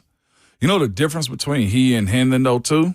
It's the same thing we speak of about what Hendon didn't get, the opportunity. Spencer Rattler's got 5 starts underneath his belt, 6 starts. He's 0-6 in those starts. But what you were able to do was see him in real NFL time. Landed in the right spot to get a chance. Mm-hmm. And we say that often. I know we've preached that. To make it in the league, somebody's got to get injured. I started the last 4 years of my rookie year. You know what? I was in a competition in year 2 to start. Didn't win it outright the second year, but guess what, Will? Somebody underplayed. I got the spot 3 games into the season and never let go of it again. But you have to show them in that year 1, year 2 window that you're capable of. And that's why I think Spencer Rattler, whether they're tanking for Manning or not, is getting this opportunity to show that he can be a starter against Tyler Shuck. Right. I will say this because our station and our show got tagged in a lot of tweets saying that, coming up tomorrow, you're going to hear, the Titans should go get. No. The Titans should not sign Hendon Hooker. He'd waste away here. I have no interest in the Titans signing Hendon Hooker. And for one reason, the second Cam Ward has a bad game, a lot of your fans are going to want to see the ball for life. I'm good. That is setting up Cam Ward for failure to be to have a lot of the fan base never want him to play because they want to have a Tennessee quarterback at QB1 for the Titans. And I understand, right? Like, I'm a Tennessee fan my whole life. Like, it'd be really fun to have a Tennessee quarterback be the pro quarterback here as well. But that is not in the best interest of this franchise. Do not put those words in my mouth. No, the official stance of this show is this team does not need to go sign Hendon Hooker. No doubt about it. Absolutely. Now, and the backup can never be loud. Not for this team, not for this quarterback right now. We're good with Cam Ward over here. Never be loud. I wish Hendon all the best. I think there are plenty of situations that are great for him. I love Hendon, the guy, and the quarterback. He's not the right fit for the Tennessee Titans. No. This is a Cam Ward show here. 100%. 100%. 615-737-1045. Some more NFL headlines coming up. Trey Hendrickson. We got a resolution on that yesterday. Cincinnati is not only giving out discounted rooms for Ring of Honor honorees, they're actually signing their players. Plus some quarterbacks that got released over the last 24 hours, including one within the last hour that is of interest, coming up next. Work. It's what we do. Part of who we are. There is joy in work. And no matter what size your business is, the dedicated commercial team at Two Rivers Ford will find the work trucks and vans that keep your business moving. And Two Rivers is the only dealer that offers a 90-day free fleet management program that can help you save money on every single mile. The Commercial Vehicle Center at Two Rivers Ford. We work for you.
Urbana Will 104.5 The Zone, wrapping up hour number 2. We are fueled by Scooter's Coffee.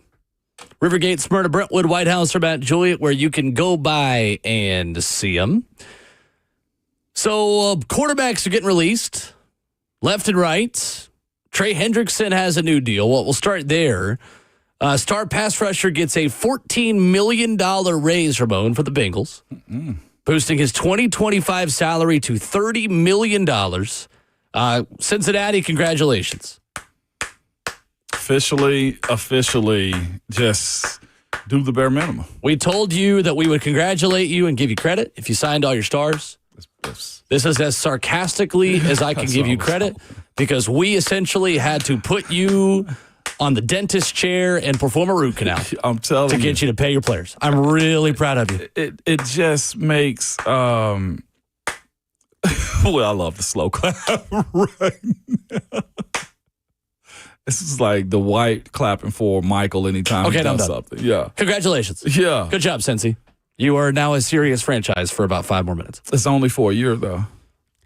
It moved it up for a year. You know the saying that this is next year's problem, or this is for tomorrow? Yeah. Yeah, that's all Cincinnati did. We'll just cross this bridge when it comes next year. According to Diana Rossini, too, they offered him a 3-year, $90+ million extension, but only 1 year of guaranteed money, too. So they offered him a 1-year deal. A 1-year deal.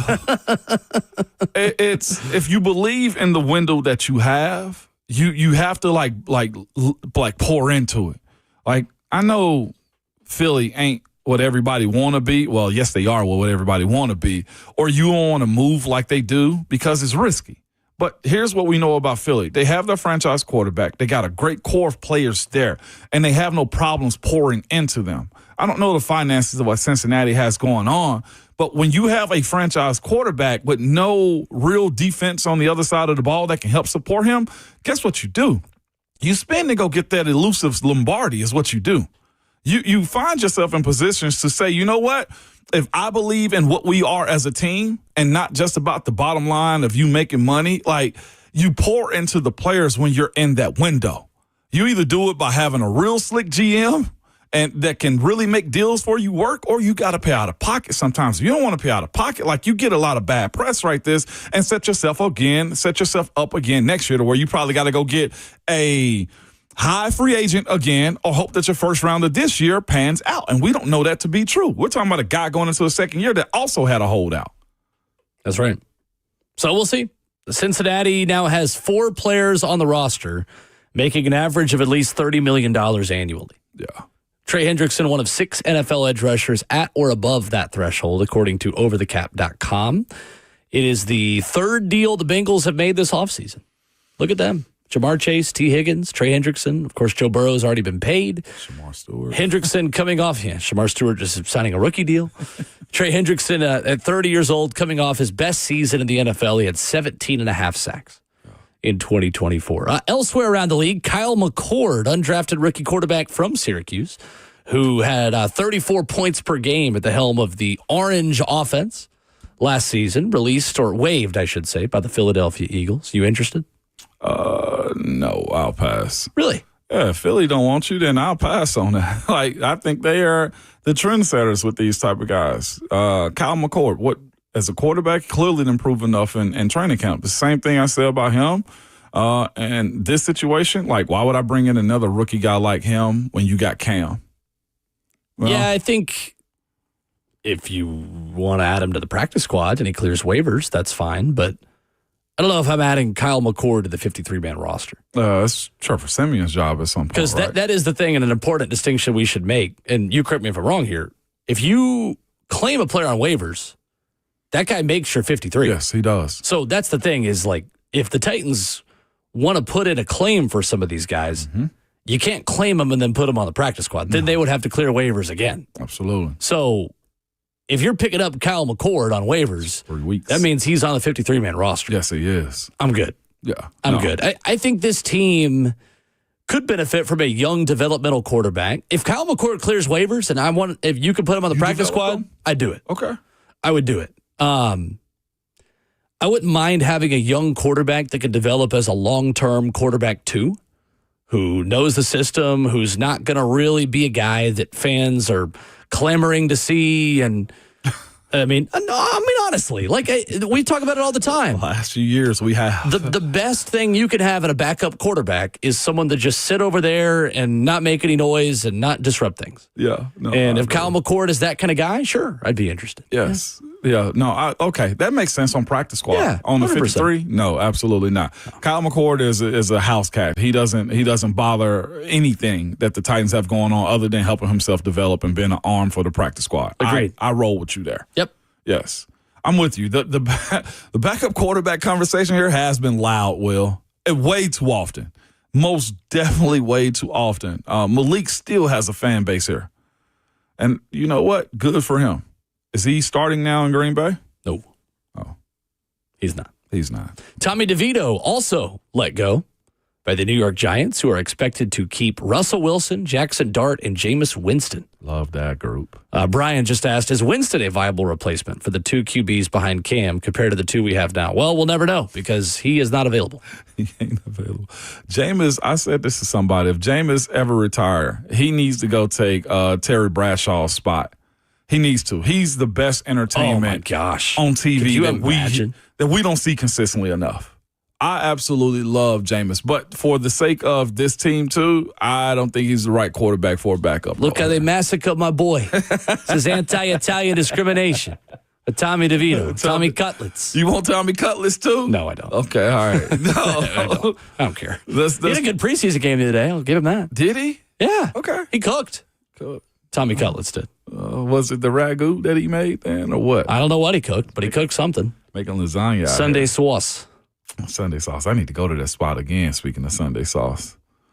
We'll talk off air. 615-737-1045. All Quest's Austin Price coming up at 8:20. The Titans made a number of moves yesterday. There is one edge rusher that many of you have commented to us about, an edge rusher that caught some headlines yesterday when he got released. Should the Titans be interested in a former day 3 pick that's been decent in preseason so far? We'll dive into that next.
It is 8 a.m. Good morning, live from the 104.5 The Zone Studios. I'm Justin Hawkins. It is roster cutdown day in the NFL with rosters needed to be set by 3 p.m. Central this afternoon. The Tennessee Titans have begun making their cuts, cutting 16 yesterday, highlighted by 2024 sixth-round draft pick wide receiver Jaquan Jackson. The Titans still have 21 more cuts to go to get to the initial 53-man roster by that 3 p.m. deadline. In NFL news this morning, former Buffalo Bills cornerback Rasul Douglas is signing a one-year, $3 million deal with the Miami Dolphins that fills a needed void in the Dolphins secondary. Also, the New York Giants are waiving quarterback Tommy DeVito, leaving the Giants with 3 quarterbacks on the roster: Russell Wilson, rookie Jackson Dart, and Jameis Winston. And yesterday, the Cincinnati Bengals and edge rusher Trey Hendrickson finally reached an agreement on a $14 million raise for this season, increasing his 2025 salary to $30 million.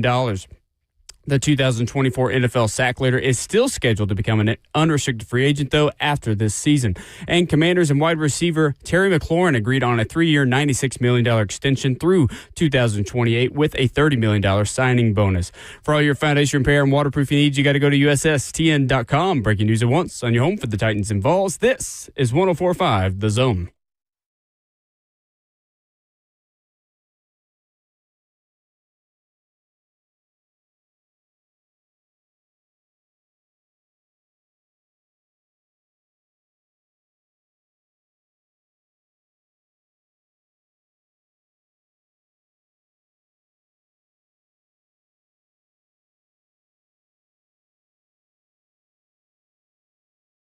Second half of the show, hour number 3, off and running. Ramona at Will is fueled by Scooters Coffee on 104.5 The Zone. Go by and support our friends at Scooters. They're locally owned. They got some great stuff for you over there. The fall drinks are there. The food will be hot and fresh. It'll be tasty. It'll be quick. It'll be affordable. It's locally owned as well, Scooters Coffee. Rivergate, Smyrna, Brentwood, White House, or Mount Juliet. Amazing people, amazing drinks. Amazingly fast. Coming up in 20 minutes, Ramon Foster, our first game week visit with our good friend Austin Price of All Quest and On 3. Yeah. Can't wait. Forward to it. We made it. We got baby. real stuff to talk about. Uh-huh. That's absolutely right. Did I hear Hawk? Huh? Did Justin say something? No. Nope. He did not. Oh, hearing stuff. You're hearing That that. Hawk hearing or something? You're hearing voices. Yeah, that's right. It's good. That's a great point. Using that Hawkeye new technology? Hawkeye. Did y'all like that, No. by the way? No. I'm going to derail the show, but the efficiency. Coach Matt calls it Skyhawk. Shout out to UT So Martin. here comes Skyhawk. I need Sky. Well, you know, in Atlanta, because you rewatched the game after the fact, because you were on the air too. You know what happened in Atlanta with Skyhawk? No. That's the official name for it now. We're not calling it Hawkeye. It's whatever Coach Max says goes. 3 plays in a row they used it. Did they really? In Atlanta. How long of a delay did it? Longer than what it would have taken to let what the I chain thought. gang go out there. It's not saving any time. It's not saving any time. I really don't I'll think say it makes this. a difference. Super Bowl, 2 minutes left. Sure. AFC, like the playoffs, yes. Like get real, get into the minutia Sure. of like where the ball. Like regular season, we can just bring the chain game out there. No, give me the dudes, okay? I know. Like I trust y'all. Y'all been doing it for a very long time. Now, unless it's a knee on the ground and touchdown situation, like that's taking way too long. Yeah, they're just holding flags now. They are just holding flags at this point. They're just trying to show off the technology, but they're saying it's not going anywhere, though. No, it's not. It's not going anywhere. Maybe it'll get faster. I mean, I don't know. I don't know the process of like, is the delay on it because people don't know how to use the technology quickly yet? Or is it just technology that's always going to take slow? I don't know. All I know is that it was slow the first couple times we saw it. They've gotten answers from New York on decisions in games quicker than they have the That's right. Skyhawk situation. That's absolutely right. Well, hopefully they get it together soon. Absolutely Hopefully right. they get it together. So the Titans made their first wave of cuts yesterday. They will make even more today. If you missed it, waived yesterday. DB Joshua Bledsoe, D tackle Josiah Bronson, linebacker Amari Burney, edge rusher Desmond Evans, corners Jermari Harris, Jalen Kimber, Clarence Lewis, and Davion Ross, wide receiver Jaquan Jackson, wide receiver TJ Sheffield, D tackle TJ Smith, DB Julius Wood. Released meaning these are vested veterans who are not subject to the waiver claim process, meaning they have accrued, 4 seasons, Ramon, or 3 seasons of NFL service time? It's 3 and 3 games, so 4 seasons. Yep. Joe Gaziano, Arlington Hambright, Sam Mustipher, the 3 players who were straight up released. Matt Landers was waived/injured. There was an edge rusher, Ramon, that came available yesterday that a lot of people are interested in. The Rams cut linebacker Brennan Jackson, who was a 5th-round pick last year, and he is getting headlines because he had 3 sacks in preseason. He did not have a sack, quarterback hit, or tackle for loss in the 47 defensive snaps he played last season. The thing about Brennan Jackson is, yes, he had 3 sacks. Those were also the only pressures he had all of preseason. So he only had 3 pressures on 63 pass rush snaps. He just turned all those pressures into sacks. You interested in Brennan Jackson, 5th-round pick last year out of the LA Rams? He's a young, warm body. Yeah, I'm interested. I also say this, with the youthful talent that they have out there in LA on the Rams, if he couldn't survive there a while, was it a logjam at the positions that he was playing at? Or could he simply just not cut it, too? To your point, if I can bring him in on practice squad, yes, 100%. I think he fits the mold of what this team is looking for. He's 6'4" and slated at over 260. He fits the dynamic of what this team has signed in free agency and brought in through the draft, too. A bigger body guy that holds the edge is the way it seems. So, yeah, I think he fits the bill. I think this team just needs something at edge rusher. I mean, you're talking about that compared to Jalen Harrell, Ollie Gay, Desmond Evans, who you've already waived, who I think will likely end up being on the practice squad, in addition to anyone else that's out there. I wonder whatever happened with the Preston Smith thing. Preston Smith and Zadarius Smith are still sitting out there. Yeah, still not. Still unsigned. Preston Smith, who was in Pittsburgh last season at times, I think a productive player for this team. I mean, I think Preston Smith could give you 4 or 5 sacks, which is kind of what you're looking for. It is. At this point. I'm curious what the final wave of free agency comes to for guys like the 2 Smiths at edge rusher, Preston Smith and Zadarius Smith, if they want to play this year. I think they will be after week 1 signings at this point too, so you're not beholden to their contracts or their contracts. But Preston most definitely is in the conversation. And to your point, he's an edge setter, not really a sack getter. 5 to 7 sacks is what I expect from a guy like him, depending on the playing time that he has. He's a veteran. He understands it. As of last year, too, ending the season with the Steelers, he was healthy. So I think how attractive will the Titans be to get guys to sign? That also plays a part in it. Because I think what we've also seen, too, they're not going to overpay just to have bodies in with names. They're going to be strategic and saying, do you want to be here? How can you help us and how can we help you? I think that's the bigger stance I think Borgonzi and Chad are taking is just because you're a vet with a name, you're not going to get overly compensated. You're going to get what you deserve for the role that you're going to play on this team. Right. That, to me, is more significant. It's going to be interesting to see what else happens today. What's the number one thing you are interested in or just gets your what catches your eye today for Titans Cut Day? What do you think the big headline's going to be? If Restrepo makes a 53-man team. Xavier Restrepo's not making the Titans. You know that. You know this. I know. You're trolling the people this morning. Because, again, Stop. I'm sorry. I'm not trying to be disrespectful. I want Xavier Restrepo to succeed. I want him to stick around and have a good NFL career. But this has become a mountain out of a molehill. We've had 3 consecutive years of this type of storyline is my point, though. 3 years ago was Malik. Last year is Will Levis, right? Yeah, Levis. And this year is Xavier Restrepo. We got to get to a point to where those guys are compliments, not a main character. It's the way they say it on social media now. You have a valid team that's got players that can make plays with you. We're looking at Alec Ayumaner at this point, who is going to contribute. But we got a faction of this fan base that's worried about an undrafted guy that probably is going to get in later in the season if he does continue to stay on the practice squad. That's the reason I make a joke of it just a little bit, because the importance of what happens in these 17 weeks doesn't include Xavier Restrepo in the conversation. Let's let the main thing be the main thing. Keep the main, exactly. Because I think even if Xavier Restrepo were to make this team later on in the season, there's no guarantee he's even active on game day. Exactly. Because that's really what you're looking for is 46, not even 53. No doubt. You're going to sign 53.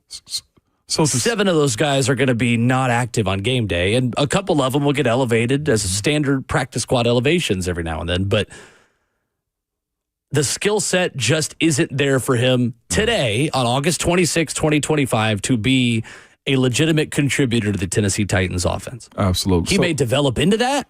As of right now, he has not shown enough and not made enough plays on the practice field and in preseason to contribute for Cam Ward in this offense right now. And that's just the reality of the situation. It is. But to seriously answer your question, it is what happens with the 3 tackles and the one that potentially is going to go to practice squad. The one I think is ultimately going to the practice squad, Brandon Crenshaw-Dixon. I think he's a great developmental player if he doesn't get picked up by somebody else. And I'm looking at Oli Udoh, I'm looking at John Ojukwu, and Jalen Duncan. Do you have 5 tackles on active roster? No. Exactly. I think this team is going to keep one of those 3, and then they're also going to keep Blake Hance, who can also play tackle in a pinch if he needs to. Yeah. Blake Hance is a longtime guard and backup tackle in Jacksonville. He's played for Bill Callahan before in a previous stop. I think one of the 3 that are really up for, I think a lot of people think 2 spots between Jalen Duncan, Oli Udoh, and John Ojukwu. I only think they keep one of them. I know there's an opinion out there that 2 of those guys will make it, and that very well may happen. I wouldn't be shocked at all. I think it's Oli Udoh. I think Ojukwu and Crenshaw-Dixon and Duncan are out. I think Duncan get picked up quick, though. I think so, too. Yes, I most definitely think he does. I think Ojukwu and Crenshaw-Dixon are your practice squad tackles. I think Duncan is on a 53-man roster somewhere else. Yeah. And I think that here you have Oli Udoh as your backup. I'll be pleasantly surprised if John Ojukwu does get picked up in another city because I think he's a developmental Titans player specifically. Agreed. I'm not sure if teams outside of Nashville view him as a valid player at tackle. I think his importance is what he can do in the spell and also what he does in extra tight end over the last couple of years. And then the other one, too, and you brought this one up, 3 or 4 running backs active. I think that's the most important decision going into this one. I would not be surprised if the Titans signed a backup running back to fill in short-term for Tyjae Spears if he is unable to start the season healthy. If the Titans believe that Tyjae Spears does not need to miss 4 games and maybe only needs a week or 2 injured before he contributes, then they will put him on the 53 and just add someone else, I think. Because I see them prioritizing experience there over the special teams value and inexperience of Julius Chestnut and Khalil Mullings. So I think one of those guys, unfortunately, I think it would probably be Chestnut, would have to be put on the practice squad to make room for a short-term backup. Or maybe they feel like Chestnut and Mullings are enough to back up Tony Pollard. We'll find out. Coming up. I was going to say our good friend Stoney Keeley, teammate at this point, man, That's right. said Easton Titans talk Freeze back. has been floating around the idea that Jalen Duncan has some trade value. I think so. I agree. I think that is Yes. certainly true of guys at that position, a premium position, who teams may want to skip the waiver line on. Because if you waive Jalen Duncan, obviously teams are subject to the waiver order to then put in a claim for him. I think he would be picked up and make another 53. So is someone willing to swap you their 6th for a 7th, and then you give them Jalen Duncan in return? Or does someone just give you a straight up 7 or a straight up 6? And has had a good preseason. He has. I think you could do a pick swap for him, no doubt. Yep. Coming up, VolQuest's Austin Price, our first game week visit with our Tennessee insider who meets with us every Tuesday here on the show is next.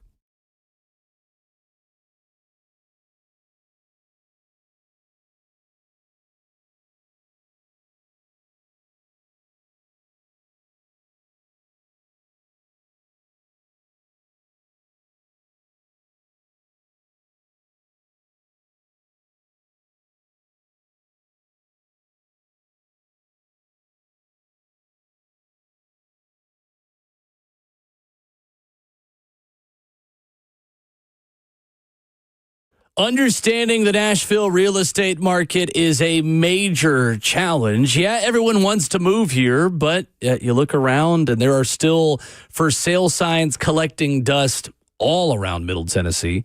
Hey, what's going on? It's Will Bowling. I want to tell you about my friend Bernie Gallerani, who guarantees to sell your home in 30 days or less, or he'll buy it. No risk to you.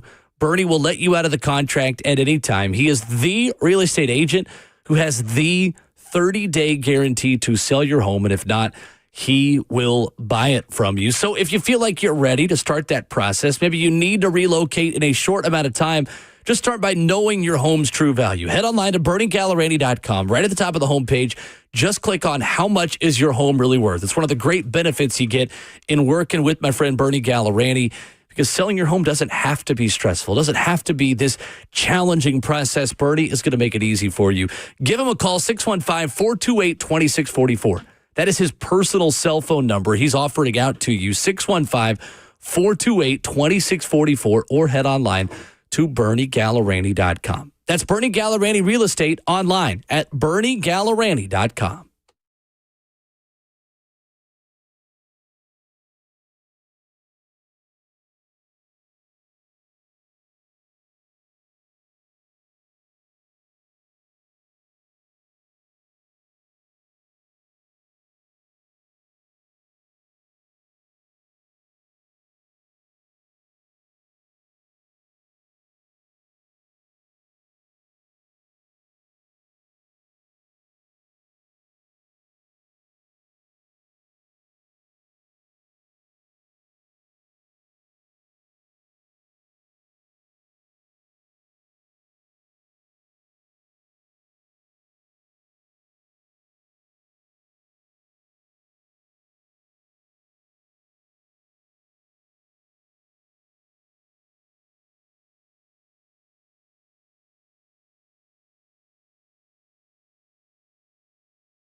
For the very first time of the 2025 football season, the glass has broken, meaning it is time for a game week visit with our good friend Austin Price of AllQuest and On3. Crew's all here on Ramon and Will, fueled by Scooter's Coffee. Ramon Foster, Will Bowling, joined by Austin Price. Austin, congratulations. We survived the offseason, the quarterback battle questions. We don't have as much time for recruiting talk. It's football time. We're here to preview a Tennessee football game. What's going on? I know. It finally gets to that point. Now we get into a little bit of a rhythm. You know what's coming on Monday of game weeks. You know what's coming on Tuesday. And you know what's coming on Saturdays. And so this Saturday it's Tennessee at Syracuse. It's a game Tennessee, is favored, rather, heftily by, for a season opener against another Power 4 team. And we'll see if they, can follow through. Well, Austin, when you look at this matchup, what interests you about Tennessee and Syracuse? Where do you feel like Tennessee has the biggest advantage in this game? I would say line of scrimmage. I think Tennessee's done a really nice job of continuing to add to both lines of scrimmage on the offensive line. To me, they're as talented as they've been under Josh Heupel. Maybe not as experienced, but talent-wise, you like where they're at. Defensive line, maybe fractionally less deep than they were a year ago, but they're still super deep along the defensive line. They can just keep rolling bodies out there at you, and it doesn't seem to affect the defensive line's the amount of success that they have. They've got a lot of players that, Rodney Garner has trust in. And I think that when you look at that group, it's the one where you feel like, okay, we know we have there, what we can count on there. And I think there's a peace of mind with that group. Austin Price of AllQuest with us. Austin, to that point, we had the conversation earlier that teams in week one are just trying to survive, just trying to get to 1-0. You're not seeing everything early. Do you feel like that is going to be the case with Tennessee to say, look, if we've got the line of scrimmage advantage, is this just a game where they run the ball 45 times and just assert their dominance up front? Or do you think we could see some of that deep passing game and Josh Heupel letting Joey Aguilar spin it a little bit? Josh Heupel's going to want to take some shots. I mean, he's never going to just be content with running the ball. And I mean, don't get me wrong. He'll be content with running the ball if he's up by X amount of points in the fourth quarter and just for trying to, get the thing to the house.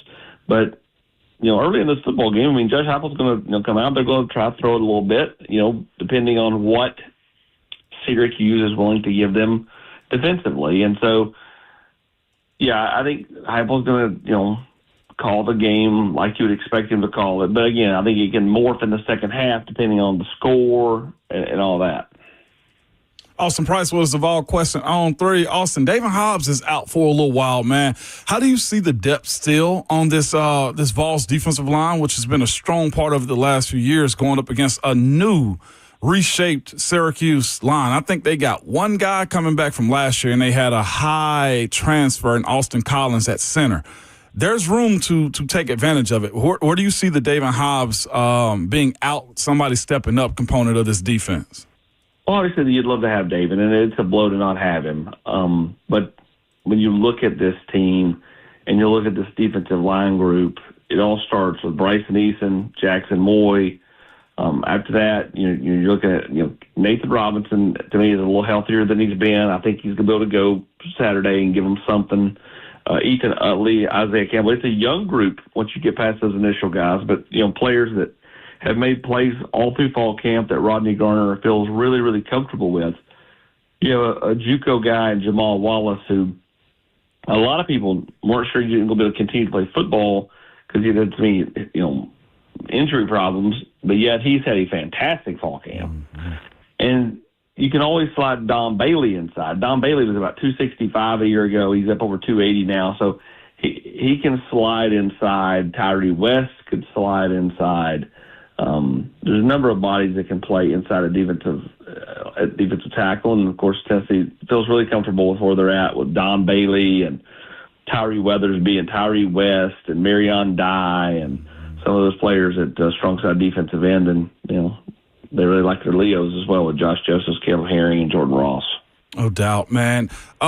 Just reading some of the presser that Fran Brown had yesterday, the head coach for Syracuse, he mentioned something, and I referenced this, is he's got 3 solid wide receivers, Jonte Cook, Darryl Gill, and also Justice Ross Simmons. He said if he was Tennessee, he goes, crap, I'd play him if I was them. Is he feeling that confident about what they are at wide receiver, and do you think the Vols run the risk of playing a guy like Jamar McCoy this upcoming weekend? No, okay. I do not think Jermon McCoy will play in this football game. I think that you're still looking at least a week away, and then we'll see after that. I think if Jermon McCoy is not back by ETSU, then I don't think he'll play against Georgia. I think he's got to have that knock the rust off game before he goes in against somebody like Georgia. That's kind of what I'm watching, but I don't think that he plays in this football game. I think this is a Colton Hood will start at corner alongside Ricky Gibson. Jalen McMurray, I believe, will start at nickel. And, Boo Carter is the X factor here. Like, how much did they play in defense? I do think that they'll play in some form. I will be shocked if he's not Tennessee's punt returner, just because I think, if he's available in a dome, atmosphere and all that, I just don't think you want to drop somebody back there that's not done it. If Boo could play, if Boo's checked off the boxes that Josh Heupel and everybody wants him to check off and is available for play, why would he not return punts, and why would he not at least be some type of factor in the back end of the defense if he's not starting? So, no, I don't think that Jermon McCoy will play, but I don't think Tennessee has to have him to play to have success in this football game. Austin Price of AllQuest sit on 3, our guest. Austin, where is the health of Tennessee's wide receiver room at this point? And would you consider those starters who have been banged up, and Braylon Staley, Chris Basil, and Mike Matthews, to be 100% full go at this point? I think Mike Matthews is definitely starting. I think Braylon Staley is healthy and is starting. Chris Basil is the one I don't know about. I think he'll be the starter, but I do think that there's a potential for a guy like Travis Smith to at least start the game. I think Brazel's healthy enough to play. The question is how do they feel like he's come along? Braylon Staley probably gets the benefit of the doubt from a health standpoint, just because they don't really have a lot of depth in the slot. So they're gonna, as long as he's good to go, he's gonna play. And so Rodarius Jackson is good to go. Joakim Dodson's been a little bit dinged up, but I think, will be okay. And then you got guys like Tommy Winton, Amari Jefferson.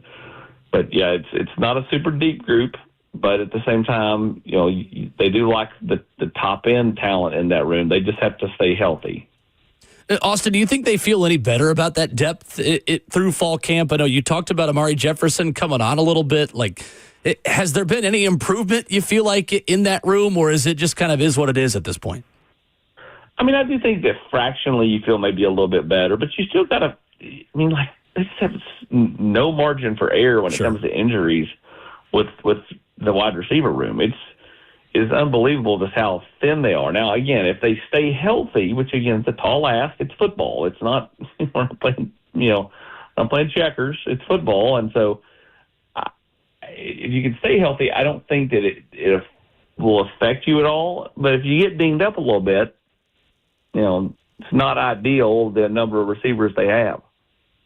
Also, when you look at this team, too, speaking of the wide receivers, do you expect the pace to tick up just a little bit? I know Fran Brown is expecting it a little bit in his press conference. Is that something that we can expect going into this 25 season, a little bit more pace? I think that's what they want to do. But I think at times they wanted to do it the last couple of years, and for different reasons, whether it be, players on offense or the way a defense was defending them, they slowed it down dramatically from what we saw in 21 and 22. If they're defending them a certain way, it will not push the tempo as much as they'd like. And so I think, in a perfect world, yes, they want to come out, they want to go fast, they want to get back to some of the principles that that made them so successful under Josh Heupel. Don't get me wrong, the offense has still had success the last couple of years, right? I mean, they still scored a bunch of points, they still play at a pace quicker than most. It's just not been that, kind of crazy pace that they play at. So for me, I know they want to get to that. I think a lot of it just depends on what is happening inside the football game. Well, one thing that we know can't happen anymore is the late substitutions and also the incorporation of an athletic motion to get in and off the field, athletic pace. Josh Heupel has to be excited about that. That now turns into a penalty against the defense, or the team's trying to do that, correct? What, you broke up, Ramon. Can you repeat that again? I was just saying something that could be back in the advantage of the Vols is now it's a penalty if you do not enter and go on or go off the field in an athletic pace defensively.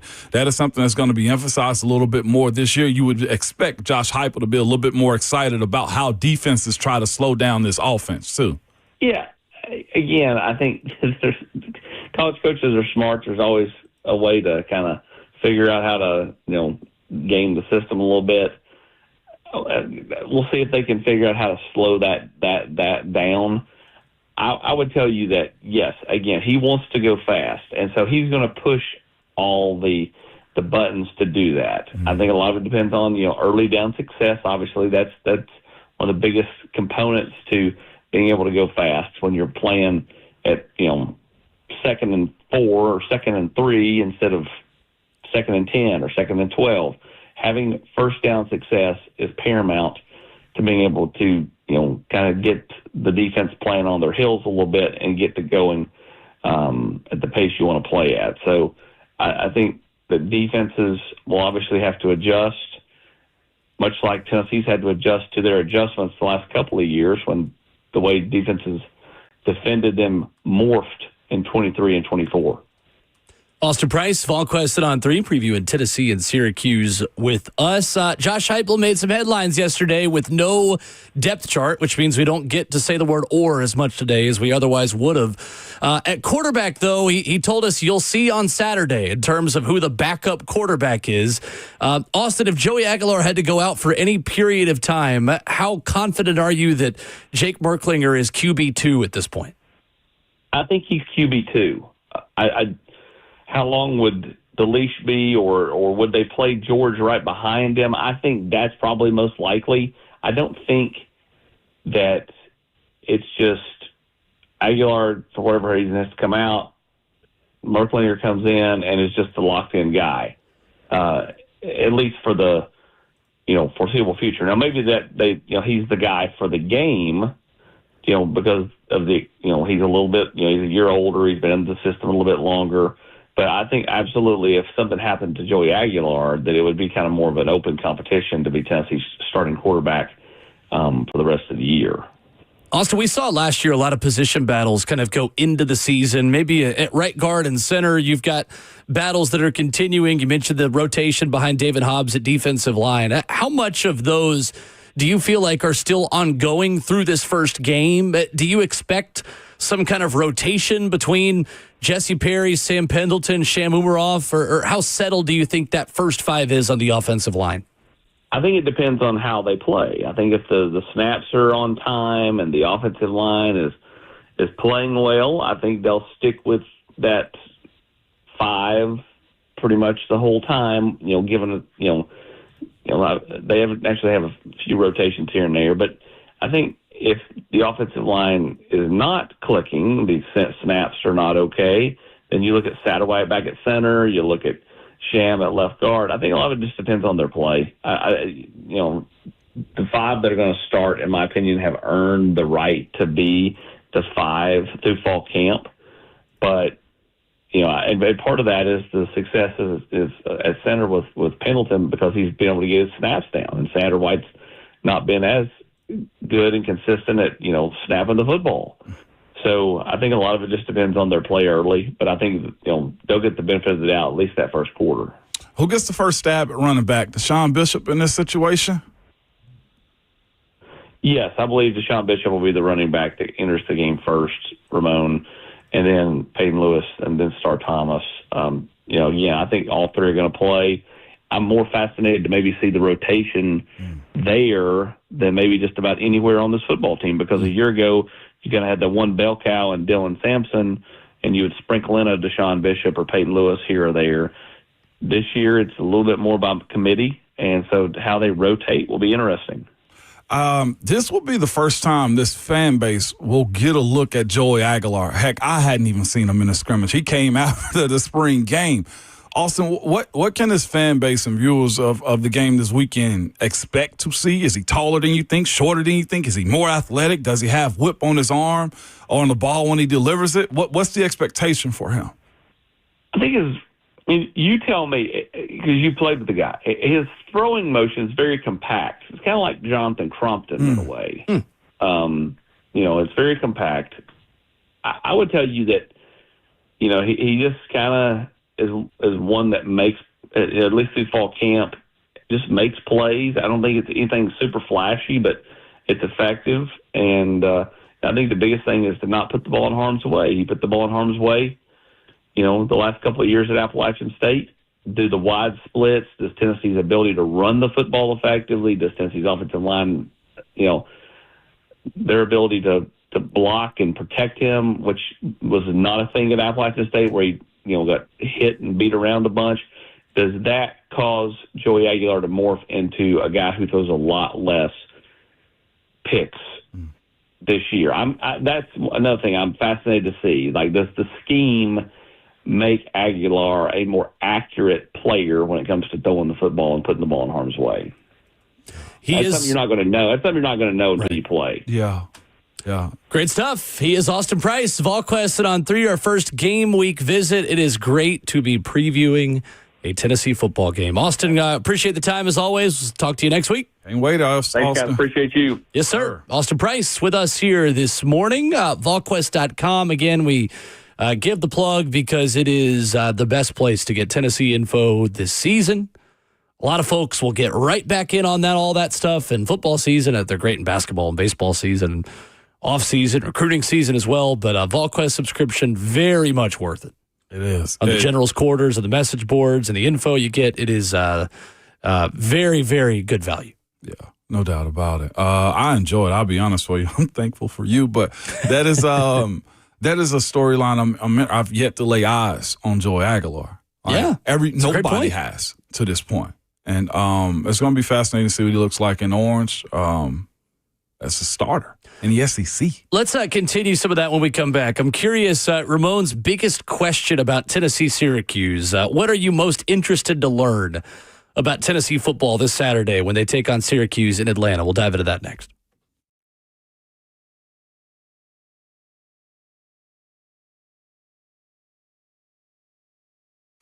It's Ramon Foster for Princess Hot Chicken. Good people, the original hot chicken. Also, if you headed to Knoxville over the game days coming up on Saturdays, they have a location there. They got plenty around the city. The original is 5814 Nolensville Pike. That's where you're going to find the original. If you also do the touristy thing in Nashville, guess what? They have one in the Assembly Hall right off Broadway.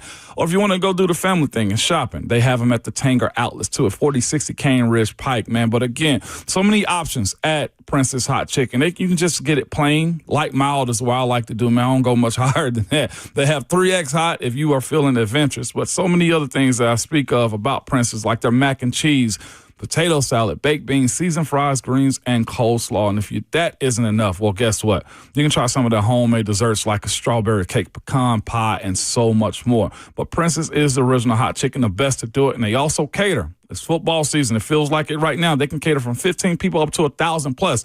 No party size is too big. Again, treat yourself. Head to one of the many locations of Princess Hot Chicken around the city and make sure you tell them that Ramon sent you.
Tuesday morning continues. Ramona Will, fueled by Scooter's Coffee. The cuts keep on coming in the NFL. And coming up in 15 minutes, we will update you on everything you need to know as a Titans fan this morning. Where they could add, who became available, who is of interest, perhaps, to the Tennessee Titans. We will catch you up on all of that coming up in just about 15 minutes. Ben Troop going to stop by. Former Titans tight end this morning at 9:20. Talk about the tight end position. Talk about Cam Ward. Maybe a little bit of Florida football. I mentioned it to him about Florida football. I feel like you're less willing to talk Gators because they're actually supposed to be good this year. I actually don't think they're going to be that good. Really? I'm side-eyeing Florida. They are a popular dark horse playoff pick. I love that for them. I love that for them. I want to see. No, like, meeting expectations in the SEC is you got 8 roadblocks. Well, right, because now they've got expectations. Yeah, right. Like, you got 8 roadblocks with a coach. Like, if DJ Lagway, and we heard, what was it yesterday? Our good friend Godfrey yesterday mentioned that he championed Billy Napier. Mm-hmm. He did, and if they have this synergy going on to where they're rowing in the same direction, it could work out. But there's also the other side of it. You got 8 roadblocks that you got to get over as a team. If he's that capable, Lord willing, yeah, they're gonna be very interesting. But man, I'm slow to give credit these days. After I said we were going 10-2 a few years ago, I learned the SEC is brutal. One thing that would be very fun. Josh Pate on his show had this as a possibility. Imagine a world where Florida and Georgia is the 8-9 matchup in the college football playoff, and Florida-Georgia is actually played in Athens or in Gainesville instead of a neutral site. Ooh-wee. Or if there's ever a world where Oklahoma and Texas play. Yeah. Bring the state police out. Bring me games on campus. Listen, when in doubt. How many troopers is at them games? Okay, like all of them. All of them. Yes, and to your point, that's what we're looking for. We're looking for the chaos in those situations right there, man. That's right. Yeah, I love it. So for Tennessee and Syracuse this weekend, obviously questions about quarterback, and you mentioned earlier to Austin Price, like, what does it look like when Joey Aguilar throws the football? Is that the biggest question you have about Tennessee going into Syracuse on Saturday? I am, and the other side of it, too, coming from App State, having a quick cup of coffee in L.A., and then coming to the SEC. And I do say that with my nose up in the air a little bit, to be quite honest with you. I wonder, can he handle it? Can he take that adjustment to elevating his game while figuring out he doesn't have to do too much? There will be support. Some people will make the excuse, well, he had the receivers. They weren't tough enough. Well, the Vols don't have a strong wide receiver group that's proven itself. They don't have depth. They don't have depth there. Can he elevate that squad? I do wonder, can he see, diagnose, and process to deliver the football? See, diagnose, and execute the football when you ask him to. Like, I'm beyond curious of what kind of player he's going to be. I agree. I think it's a really interesting situation because Josh Heupel doesn't have a lot of gunslingers that come into his program. Hendon's probably the closest one that benefited from it, right? That turned into a gunslinger. Sure. I would label him as a gunslinger. But he wasn't coming in. That's the point. Well, yeah, to your point. Yes. Right. This is new ground for Josh Heupel. And I think it's really interesting because this offense mitigates a lot of the risk of turnovers. Mm-hmm. Wide receivers make checks for you. Wide receivers change their routes. If you've got single high, you come back to the ball. If you've got cover 2, you're running a post to split the safeties. If you've got something else, if you're in man and you feel like you're matched up one-on-one with a safety. I mean, that's how Tennessee beat Alabama 52-49 was they got Jalen Hyatt matched up on safeties one-on-one to where if Alabama was blitzing or if they were switching, match coverage, whatever have you, safety on a burner out of the slot, advantage Jalen Hyatt, advantage to the speedy wide receiver. So that's going to be the interesting thing is, does Joey Aguilar have an interception problem in an offense that's built to take away interception problems? I don't know. I don't either. I really don't know the answer to that yet. I think we're about to find out. I think we also have to look at what was your last game? what issue did they have? Yeah, right. Ohio State put a bubble on the back end of that offense and didn't allow anything to go over top. Can the boys up front hold up? Will they commit to the run game and stay there, or will they feel pressure to where they got to throw it? If you do throw it, can you put it in the spot where your guys can catch and run? I don't think Tennessee had that against Ohio State in that playoff game. We got to visit that part of it. And I think, who was it last year that did? Georgia did the exact same thing. Georgia's always done it. If you have DBs that can live on islands against your fast receivers, then you can afford to leave them one-on-one and give more in the run game and play hat on a hat and keep everything in front of you. Absolutely. Where will the playmakers come out of this thing is where I'm at if you have a team attempting to pull what Georgia and Ohio State did. Because if you have Caleb Downs on the back end of your secondary, you can play a safety one-on-one with Tennessee receivers. Facts. Big facts. That's my question is, does Tennessee have the overall athleticism and speed and explosiveness at receiver to be themselves again? Because to me, that's more the limiting factor on Tennessee getting back to tempo. I don't worry about Joey Aguilar being able to run tempo and being able to spin it. Can Tennessee's receivers get open enough down the field and get separation against SEC defensive backs, which they're not going to see Saturday, but against SEC defensive backs in order to take the risk of running tempo that might leave your defense out to dry every now and then? No doubt. Again, we're about to find out. I'm interested, too, Ramon, in this philosophical shift that Tennessee made this offseason. I'm glad you said shift. Philosophical Shiano. No, it's philosophical shift they made this offseason. Yeah. They are investing more in high school recruits. Young guys are going to play. Young guys don't have time to be young. I'm curious if I gave Josh Heupel truth serum. Was that out of necessity or was that what you wanted to do? Because they could have added some overpaid receivers to give them bodies at receiver. I would have liked for them to do that. But again, they know their scouting, they know their process and what have you. Just so they have bodies to be in case of injuries, because we're pretty close to Tommy Winton playing legitimate football for Tennessee, with all due respect to Tommy Winton. That's my question is, did you want to just give your high school recruits the reps just because you lost some transfers, because you weren't playing enough young guys, and you said, all right, forget it, let's just throw the young guys out of the wolves? Or is it because nobody really wanted you? I will also say this, too. They have also recruited a higher caliber guy also. Out of high school, yeah, 100%. That lets you play them early. You are right. There's the other side of the coin, too, is that's fair. 3 years ago, you couldn't do this because you had, 18 3-stars. Now you're having 14, 15 4-stars and some 5-stars sprinkled in there. The floor has been raised on that expectation of those guys, too. I will say you got to give, and I know you do give credit to that side of it as well. Like watching right now, and Austin said it, watching guys be in a rotation early, you know what I'm saying, with this defensive line says a lot about them.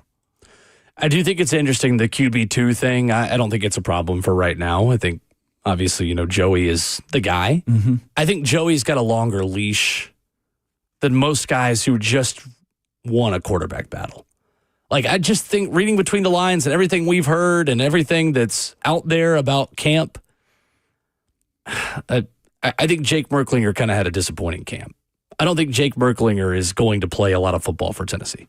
He gone. Yeah, I think as happy as they are with George McIntyre's growth, weeks 1 through 6 or 7, I mean, maybe even the whole season. Like, again, kind of like Gaston Moore last year. That's how I feel about Tennessee's quarterback situation. Jake Merklinger is Gaston Moore. If your guy goes out for an extended period of time, you're probably going to go with the young dude in George. But if you need a spot duty for a half or for a quarter, yeah, you're going to see Jake. I don't think you'd see him take that role, though, if Joey is out for an extended period of time. I think they're high on George. I think so, too. Yeah. Coming up, we'll catch you up on the latest NFL headlines. A lot of cuts. A couple of defensive players the Titans could shop with. A wide receiver that just got released again that you will have heard of. We'll dive into all of it coming up next as Hour 4 begins after this.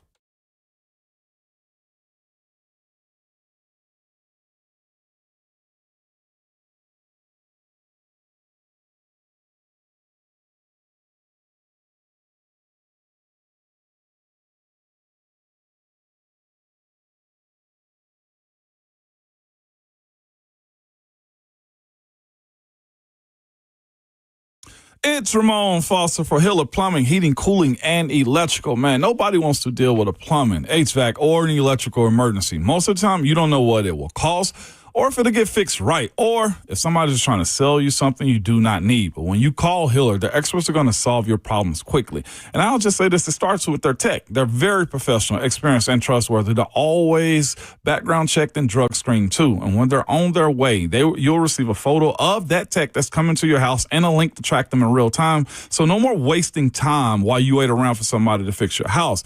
Again, Hiller's been in business for over 35 years and are family owned and operated. Their motto has been happy you'll be or the service is free, and they absolutely mean it. Look, to book with Hiller or learn more about them, visit happyhiller.com and be sure you tell them that Ramon sent you.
It is 9:01. Good morning, live from the 104.5 The Zone Studios. I'm Justin Hawkins. It's roster cut down day in the NFL, with rosters needed to be set by 3 p.m. Central today, and the cuts keep on rolling in this morning. The Tennessee Titans have begun making their cuts, with 16 made yesterday, highlighted by 2024 sixth-round draft pick wide receiver Jaquan Jackson, but the Titans still have 21 more cuts to go to make the initial 53-man roster by today's 3 p.m. deadline.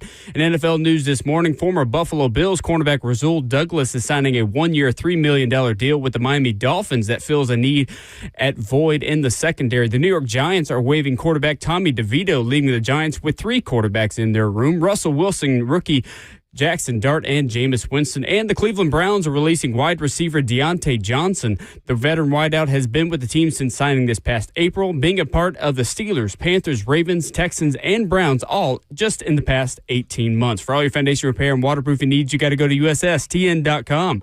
Breaking news at once on your home for the Titans and Balls. This is 104.5 The Zone.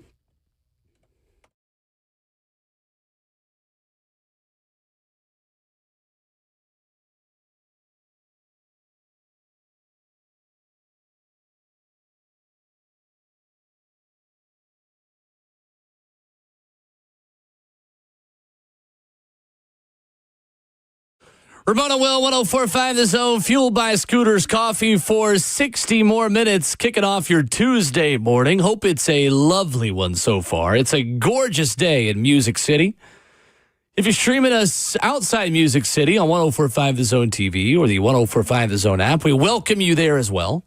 Facebook Live, YouTube, Twitter, or Twitch. If you're heading into the office right now, maybe it's 9:03, you're a little late to the 9 to 5, your AirPods will have us queued up perfectly for you.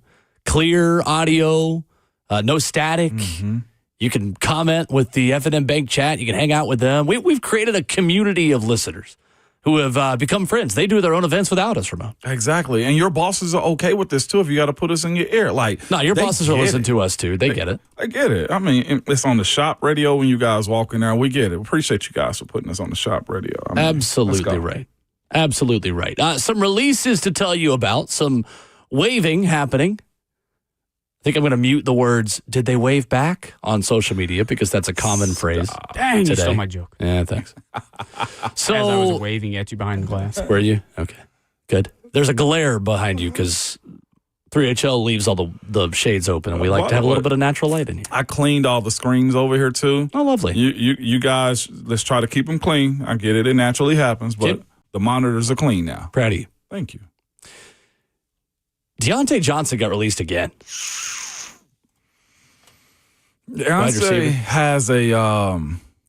has a reputation right now. I think he exited some places he shouldn't have the way he did at the time. I don't want to call Deontay a cancer of any sort, but he also has 2 on-the-field problems, too.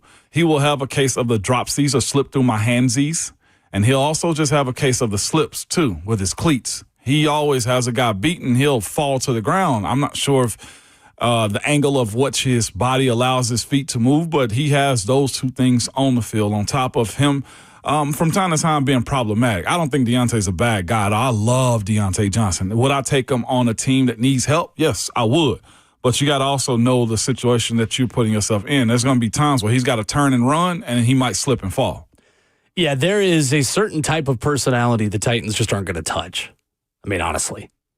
And that same conversation we had about Mike Green, about James Pierce Jr., about Luther Burden in the draft process, that applies to free agency and waivers as well.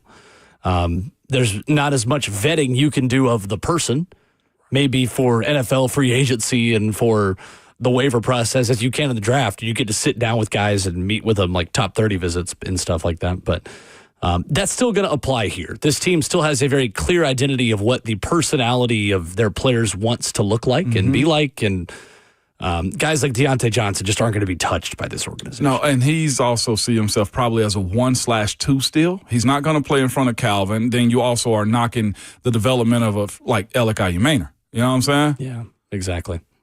I think that's the other thing that the Titans are going to have to deal with here today. Can I get marginally better play at the overall positive of my football team? Like, if I'm adding a wide receiver which I don't think this team's going to do. But let's say for the sake of conversation, if I'm adding a wide receiver, does that make it harder for my young players to get on the field and get better?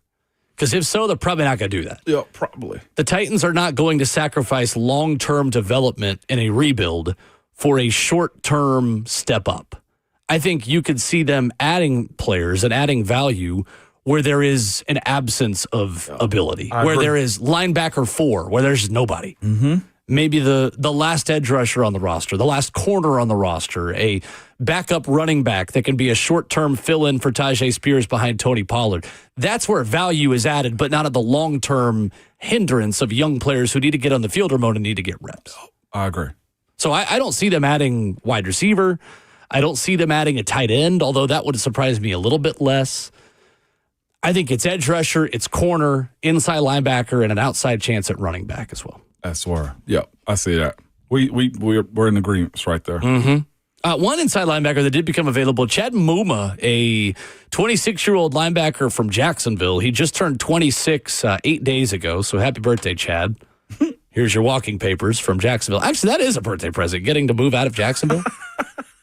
I knew it was coming. I shouldn't even be sarcastic about that. That's great. I knew that. Third-round pick in the 2022 NFL Draft out of Wyoming. PFF grade of 57.4 last year. We're talking, again, we're talking fourth linebackers. Yeah. We're talking fifth defensive linemen. Special teams. Sixth corners. Yeah. These are guys that are not going to make or break your team, but it's valuable depth. I'd be interested in Chad Muma. I'd kick the tires there. Right. Their main position, the guys you're speaking of, is not their priority. Their priority is how can they support this team, and when you call it on in a pinch, step up. But these guys will be talking to Coach Bones Fossil. Mm-hmm.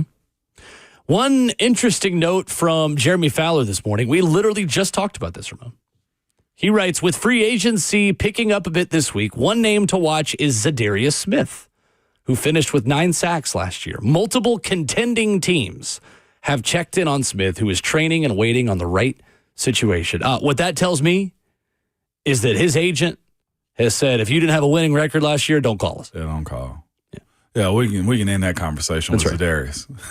Honestly. The conversation's done at this point. At his age. If the tweet from Fowler is training and waiting on the right situation, you're waiting for Buffalo to have an injury. You're waiting for Kansas City. You're waiting for Detroit. Baltimore again. Detroit's where he just came from. Mm-hmm. Baltimore. Yeah, I think Chargers. I think we got to let that ship sail. Yeah. Preston Smith, on the other hand, that again, Jeremy Fowler makes the point. Free agency picking up a bit. Do the Titans save a spot for Preston Smith? I'd love it if they did. I would too. It looked good, like I said, but Zadarius, 32 years old. I think Preston hit his 30s too recently. Mm-hmm. These guys are rotational at best in these type of situations. You're looking for guys who would add 4 or 5 sacks in a good, healthy season. Yeah. Preston Smith last year played 17 games between Green Bay and Pittsburgh. He had 4.5 sacks. That was a decline from his age 31 season in 2023 when he had 8 sacks. Mm-hmm. Yeah, so you see the decline happening. That's what you're looking for at this point. You have to be cautious. 100%. Not everybody's looking to date you. Yeah, that's right. What is today like in that building, Ramon, for guys who know they're going to make it, for guys who are maybe sweating it out? I mean, how many players will know they're out? Like, how sealed are guys' fates when they walk into the building where they kind of know where they stand? Pretty significant. I'll be honest with you. It's pretty significant on who's going to make the team. Like, even though I say I played the mind games on myself, like, oh, you just never know if he's going to come get me. Like, I knew walking in that building, I was going to be in that 2 o'clock meeting with Coach. When he closed the doors and say, man, this is our 53-man roster right here. And it also tells guys, listen, if we will be looking to replace you if we feel like we have that opportunity. I never looked at it after about like year 3 or 4 for me. But for the vets, they kind of stay out of the way. They get the workout, they get the treatment, and then they wait on that meeting, probably in the players' lounge in the locker room somewhere, just really shooting the bobo, man, and just chilling for the most part. Trying not to be a distraction for guys who you know their career is about to end. There's a respect factor of this that goes in it too. And you just know as a player, either you've had friends get cut, relatives get cut, and you know this day sucks for them. But I will say, walking in that room and Coach closes that door is by far one of the coolest feelings ever. That's awesome. Every time it happened, I was just like, yeah. And then seriousness steps up. It's time to go to work. Mm-hmm. Yeah, it's not an arrival just making the team. It's the start of a journey, not the end of one, even though it is kind of the end of the preseason journey.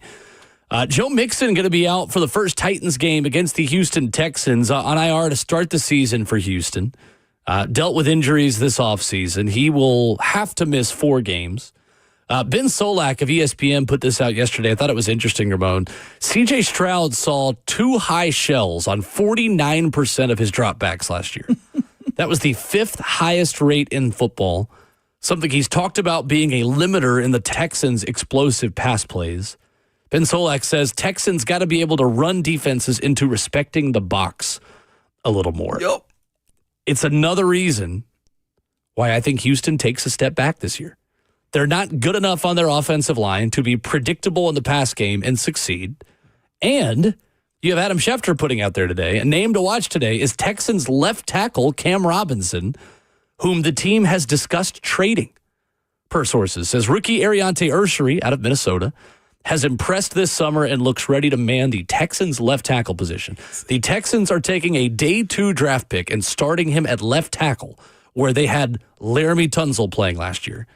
And they were already bad up front, and they have a new offensive coordinator and the running backs. That's interesting. That's a bad place to be at when you got C.J. Stroud questioning himself too. Or questioning the offense with a new offensive coordinator. Like, I know that defense is probably going to be strong, but we spoke about this with Godfrey yesterday. This is becoming an offensive league. Like, you got to go get it the same way it is somewhat in college. Like, you got to be able to go lead. And if they're beating him with 2 high, dog, again, that's why Chubb is there. That's why they made an investment into the running back world, is to try to make themselves a threat on the ground.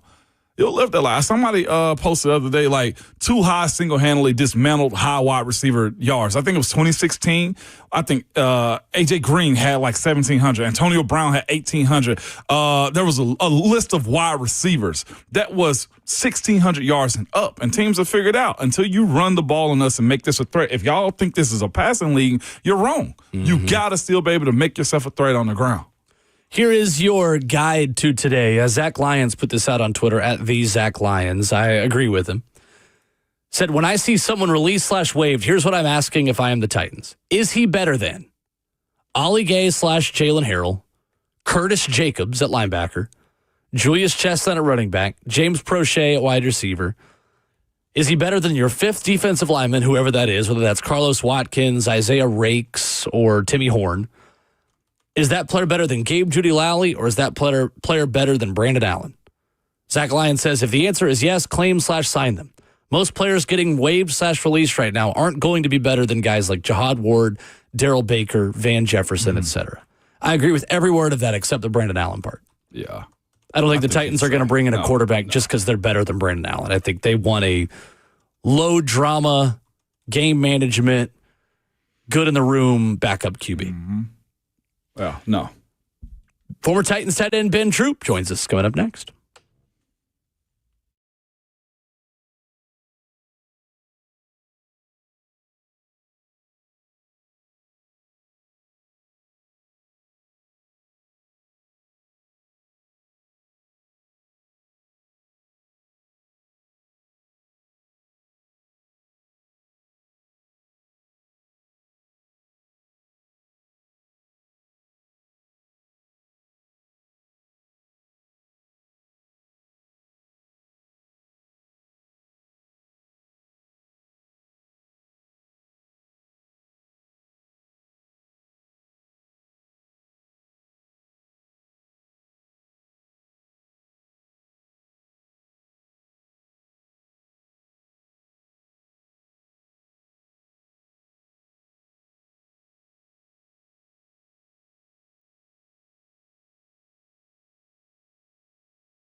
Ramona Will, 104.5 The Zone is fueled by Scooter's Coffee. Hour 4 rolls on in studio. Crew's all here. Ramon Foster and Will Bowling, joined this morning by former Tennessee Titans tight end Ben Troop. What's up, Ben? How are you, man?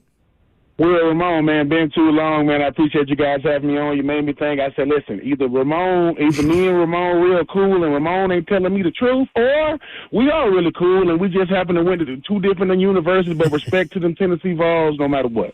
I'll tell you what, Ramon's been jet-setting so much with the Steelers. We just got to get both of us in the same room at the same time to know who we're booking for that week. So, no, always glad to have you on, man. Excited to talk some Titans with you, maybe a little bit of Gators this morning as well. Man, how do you feel about this team and Cam Ward so far, Ben? I'm curious just to start there with everyone we've had on recently. Do you feel any better about Cam Ward and the Titans entering the season based on what you've seen in preseason?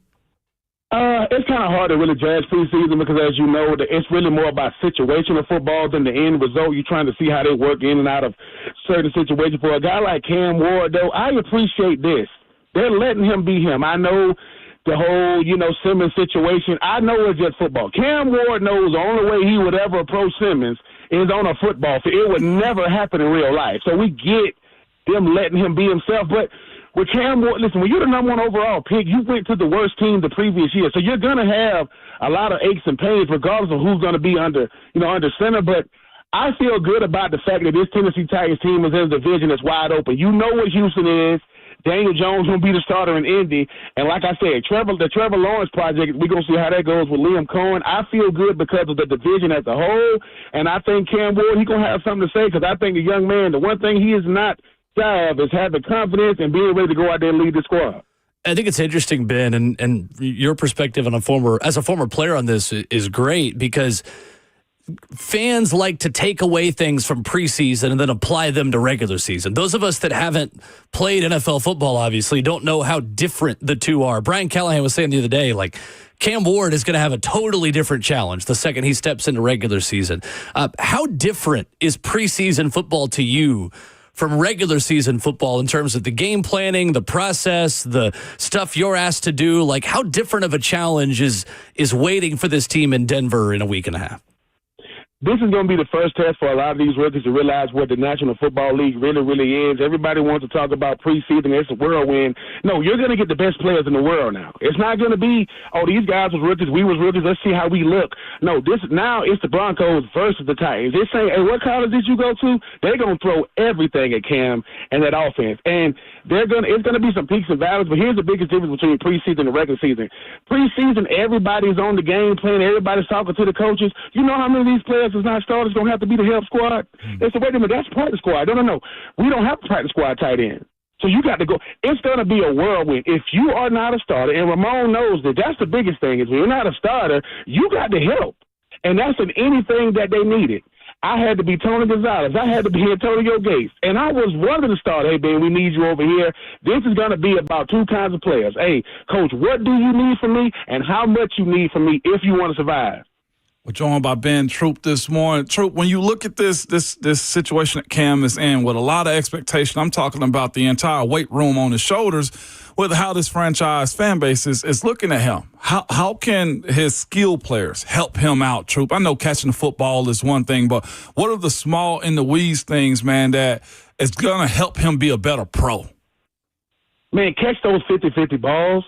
Make as we was always told, sometimes he's going to be wrong. You got to make him right. No one knows what it's like to be a quarterback but a quarterback. Most other positions, we can kind of relate to it. There is nothing like being the quarterback for a franchise that's trying to get back to national relevancy. And they got to make sure that they always encouraging him for the public to hear and see. Anytime you get a chance to say something about him, because Cam, I know how confident he is, but you know how it is, Ron. We still human beings, and that the frustrations that come with football are rough. Now Nashville isn't the type of city to where you got to worry about getting beat on a lot, but it's still media. You still got to deal with that aspect of it. As long as his teammates are speaking loud about him in public and just have them disagreements in private where nobody knows, I think that's going to do wonders for him, because if you can live with the mistakes, the ceiling for this dude, if you can live with the mistakes, and as long as they ain't judging him off previous rookies like, Jaden Daniels or, C.J. Stroud, judge him off of Cam, not what somebody else has done,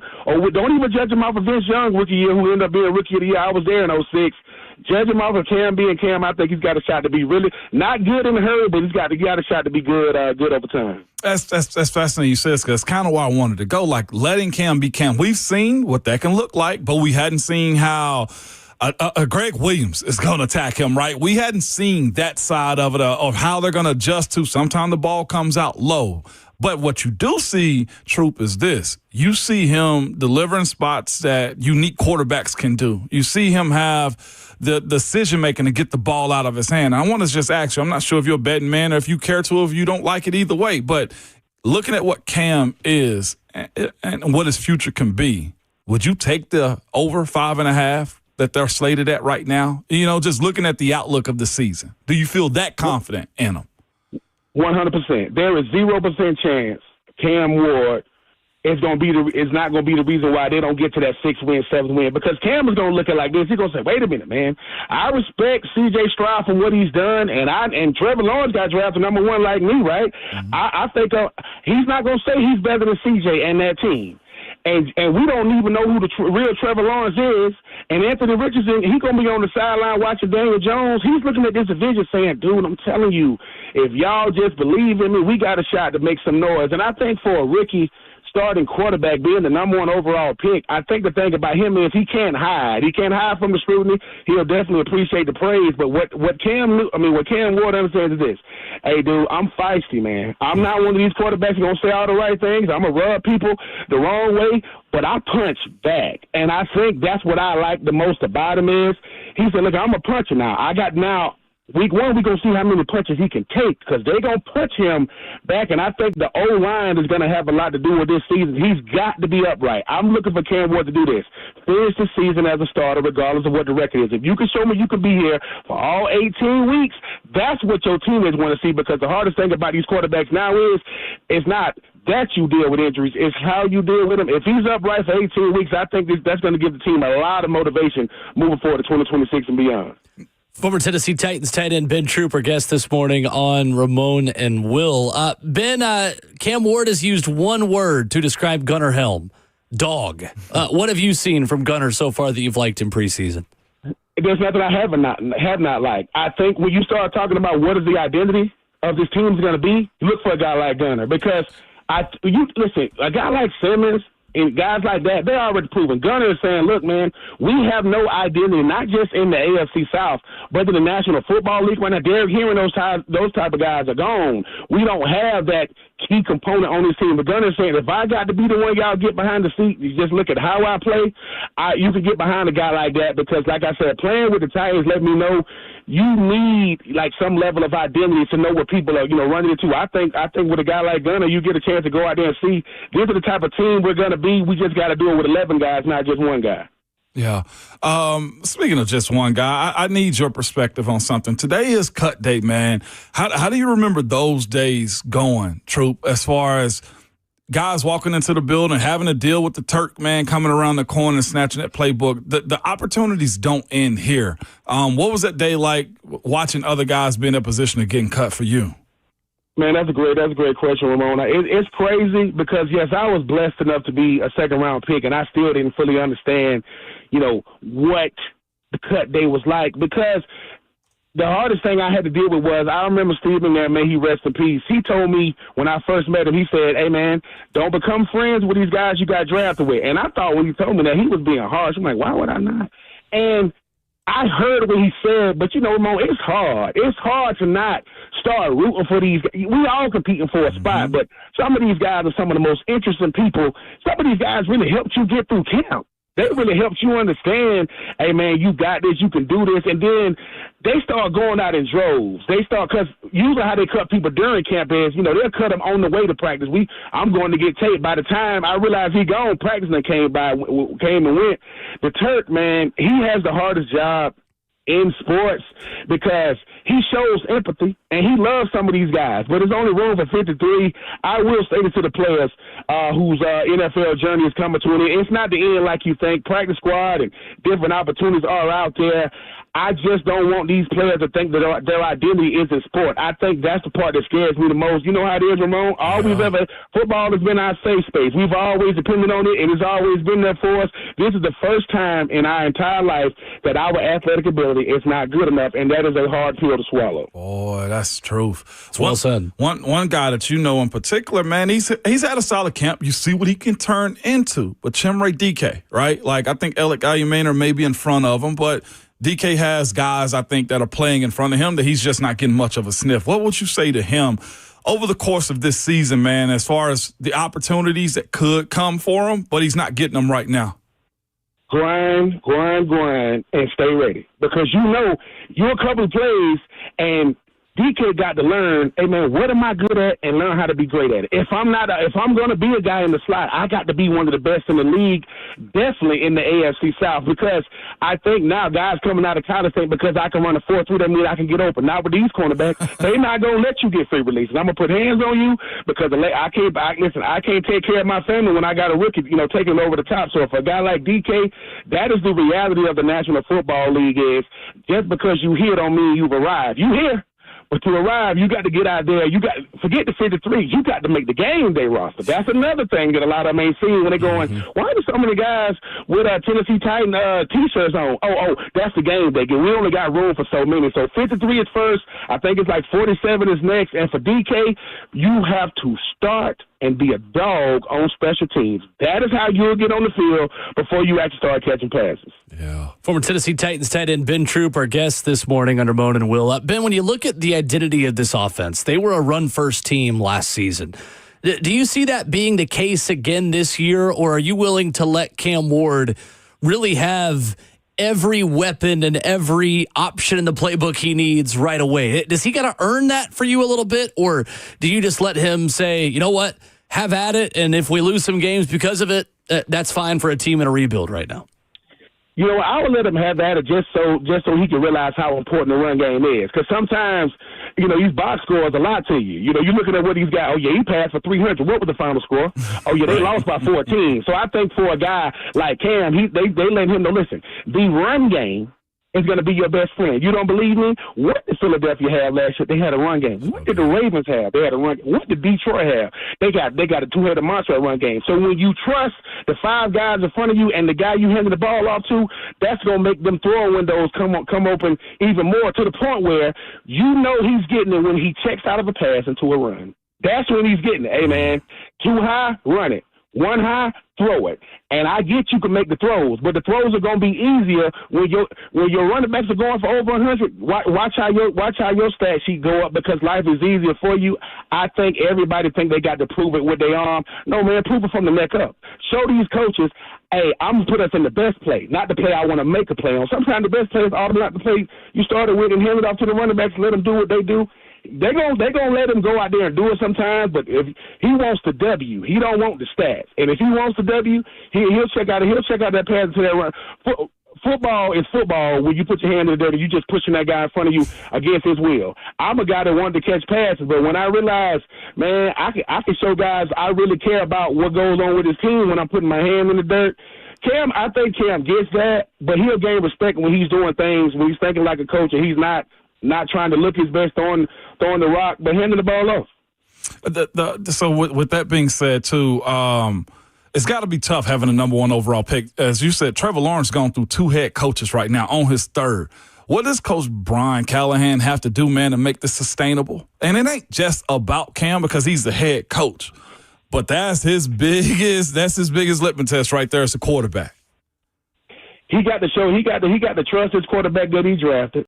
He got to show his team, man, he ain't afraid to put them in a position to make plays, and he's got to take risks. I mean, Coach Callahan, ain't nobody saying this, though. Those guys respect his position. They don't respect what he's doing yet. He ain't giving them a reason to respect what he's doing. Coach, you the head coach. I respect your position. Well, most guys don't respect their manager at work. That don't mean they like their manager.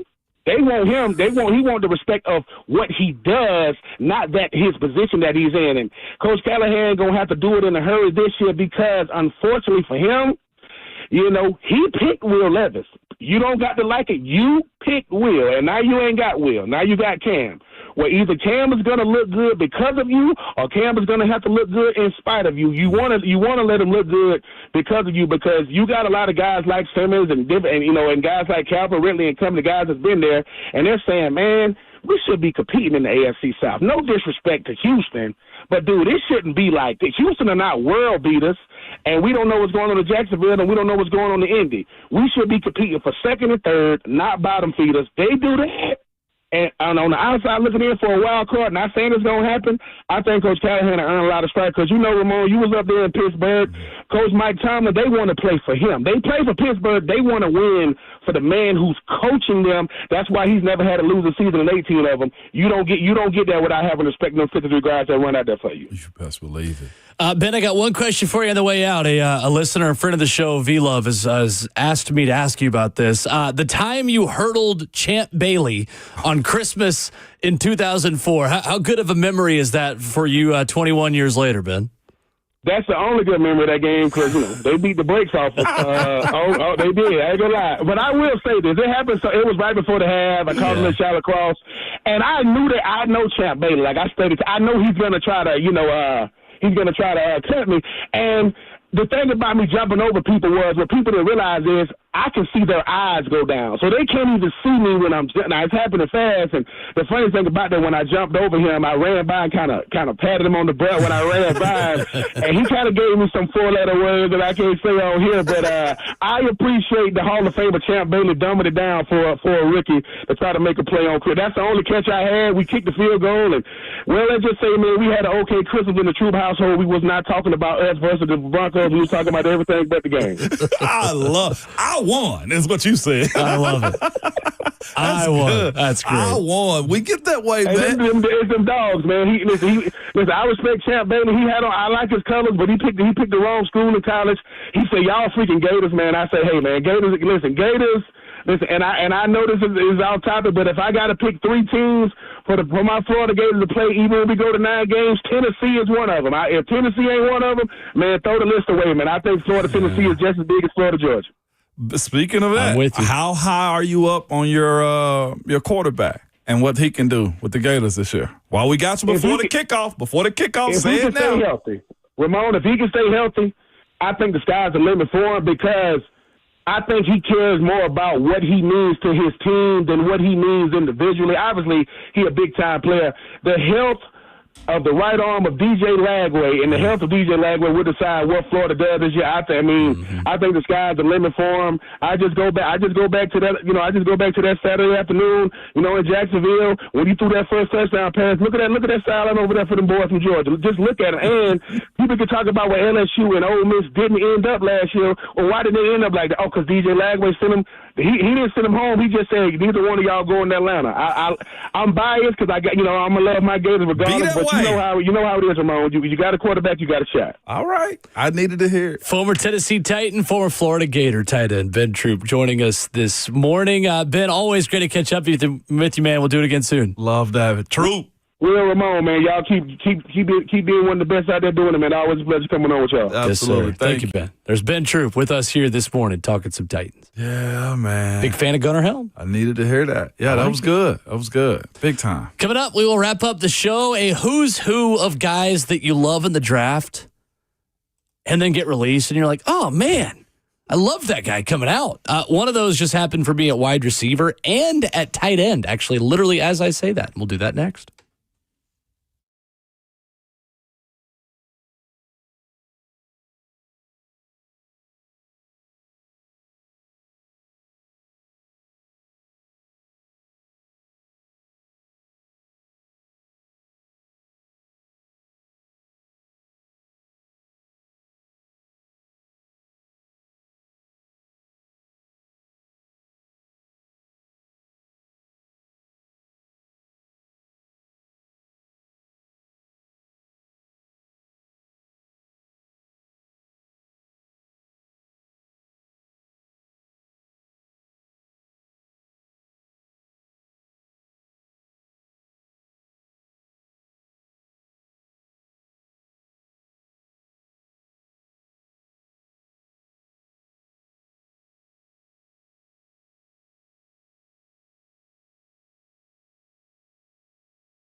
Wrapping up the show in a moment, Will, fueled by Scooters Coffee. Ramon Foster, Will Bowling, Justin Hawkins. Robert Walsh is here. What's up? Hey, What's going on? We were in here talking about roster cuts. I was like, Bert is a NFL draft sicko like us, like the best of us.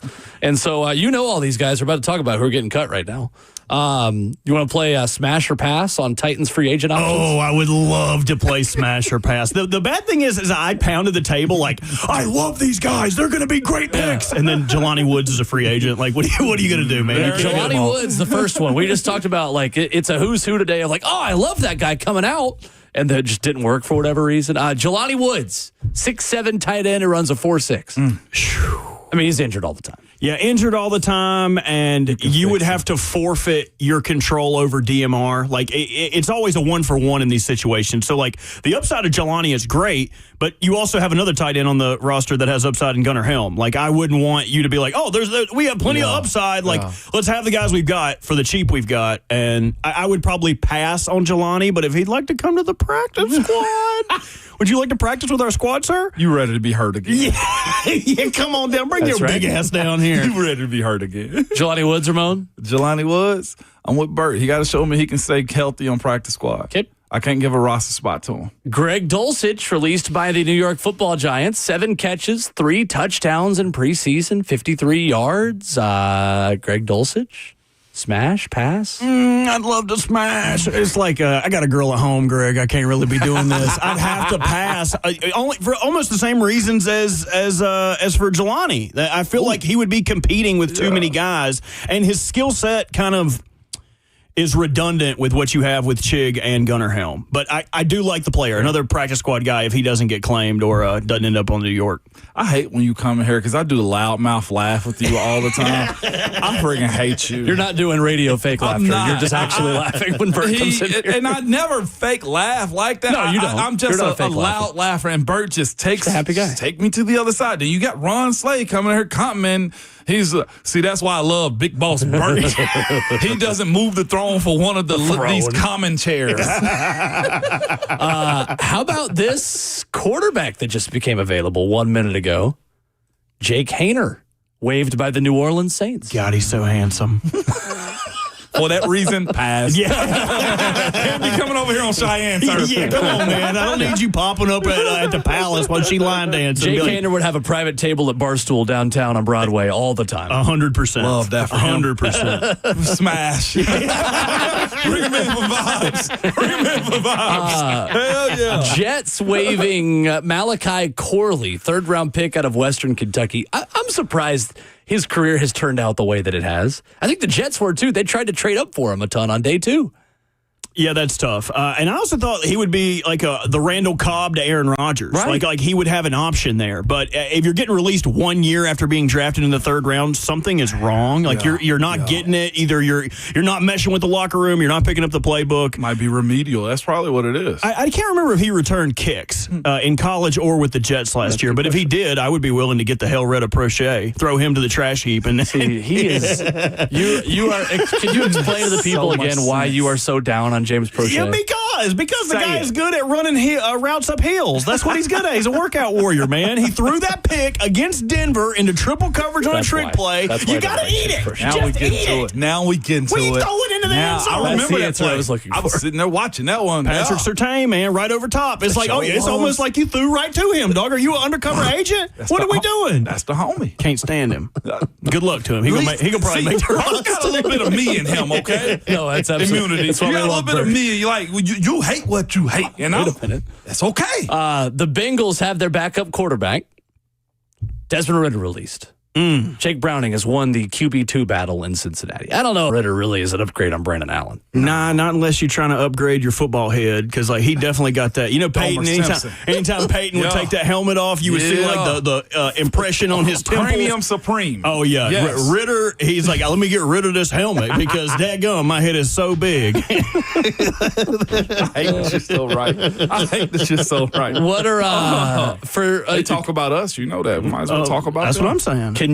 I just have one request for you because I said I didn't. Buck is here today, right? Correct, yes. To the surprise of us all. He tweeted out the thing of like, I think I'm taking an impromptu trip to Munich this weekend. Don't even get me started on this, No, I'm dude. actively trying to. I just want one favor from you today of just the worst possible joke that can be told today. The roster updates are terrific. Don't get me wrong. I love the Ross updates. But if Buck at any point just says, and maybe he's listening right now, so I shouldn't say this on air, says that a guy got waived, just hit him with the, did he wave back? Which is the worst joke. It's a terrible joke. I thought you were going to say make a joke that would get him grounded, like not let him leave the country. Oh, great. No, seriously. Rip up his real ID. I don't know, something like that. Do you always I was fly trying with to weed? be fun. It's like, what do you mean you've never been checked with clear? That's insane. Andrew Rising, who will be flying on these dates at this time? That's crazy. You've never been checked. That's your confirmation number? I didn't know that you could give. Seriously, that and play all German music today. Like, I'm talking about all the music that you can find of in the German language. We bringing the Lederhosen out. We eating schnitzel for lunch. It's on. Easily. It is on today. And also put a H right there instead of an N, okay? Schnitzel. Schnitzel. Buck said it. Like, do that. Gut feeling, does Xavier Restrepo stick on the practice squad? Stick on the practice squad. I will say with all of the other comparable wide receivers being released, I would say yes. There is enough fodder out in the field right now that those guys would get picked over before someone who has never done anything or had the pedigree of a Malachi Corley or what have you. So I think he would stick at least initially. All right. There's Bert. Never mind. Buck Rising Show coming up next. Ask it. Thanks for coming in. We Good to see you. always pay attention to the guys that's not the guys. That's all I'm saying. We're going to miss you on the Thursday 3 this year. Oh, Starting man. on I'm going to miss you guys. Hey, well, I'll give you a tip. ECU, NC State. ECU is the 13-point underdog. Oh. The games do not go like they're supposed to go when these two teams play. So something to keep an eye on. Not the Purple Pirates, the Pirates. There you go. Will knows. Will comes correct. 10-1. Buck Rising Show coming up man next. around here, okay? You need to leave. But your Twitter finger, send your mic is always hot.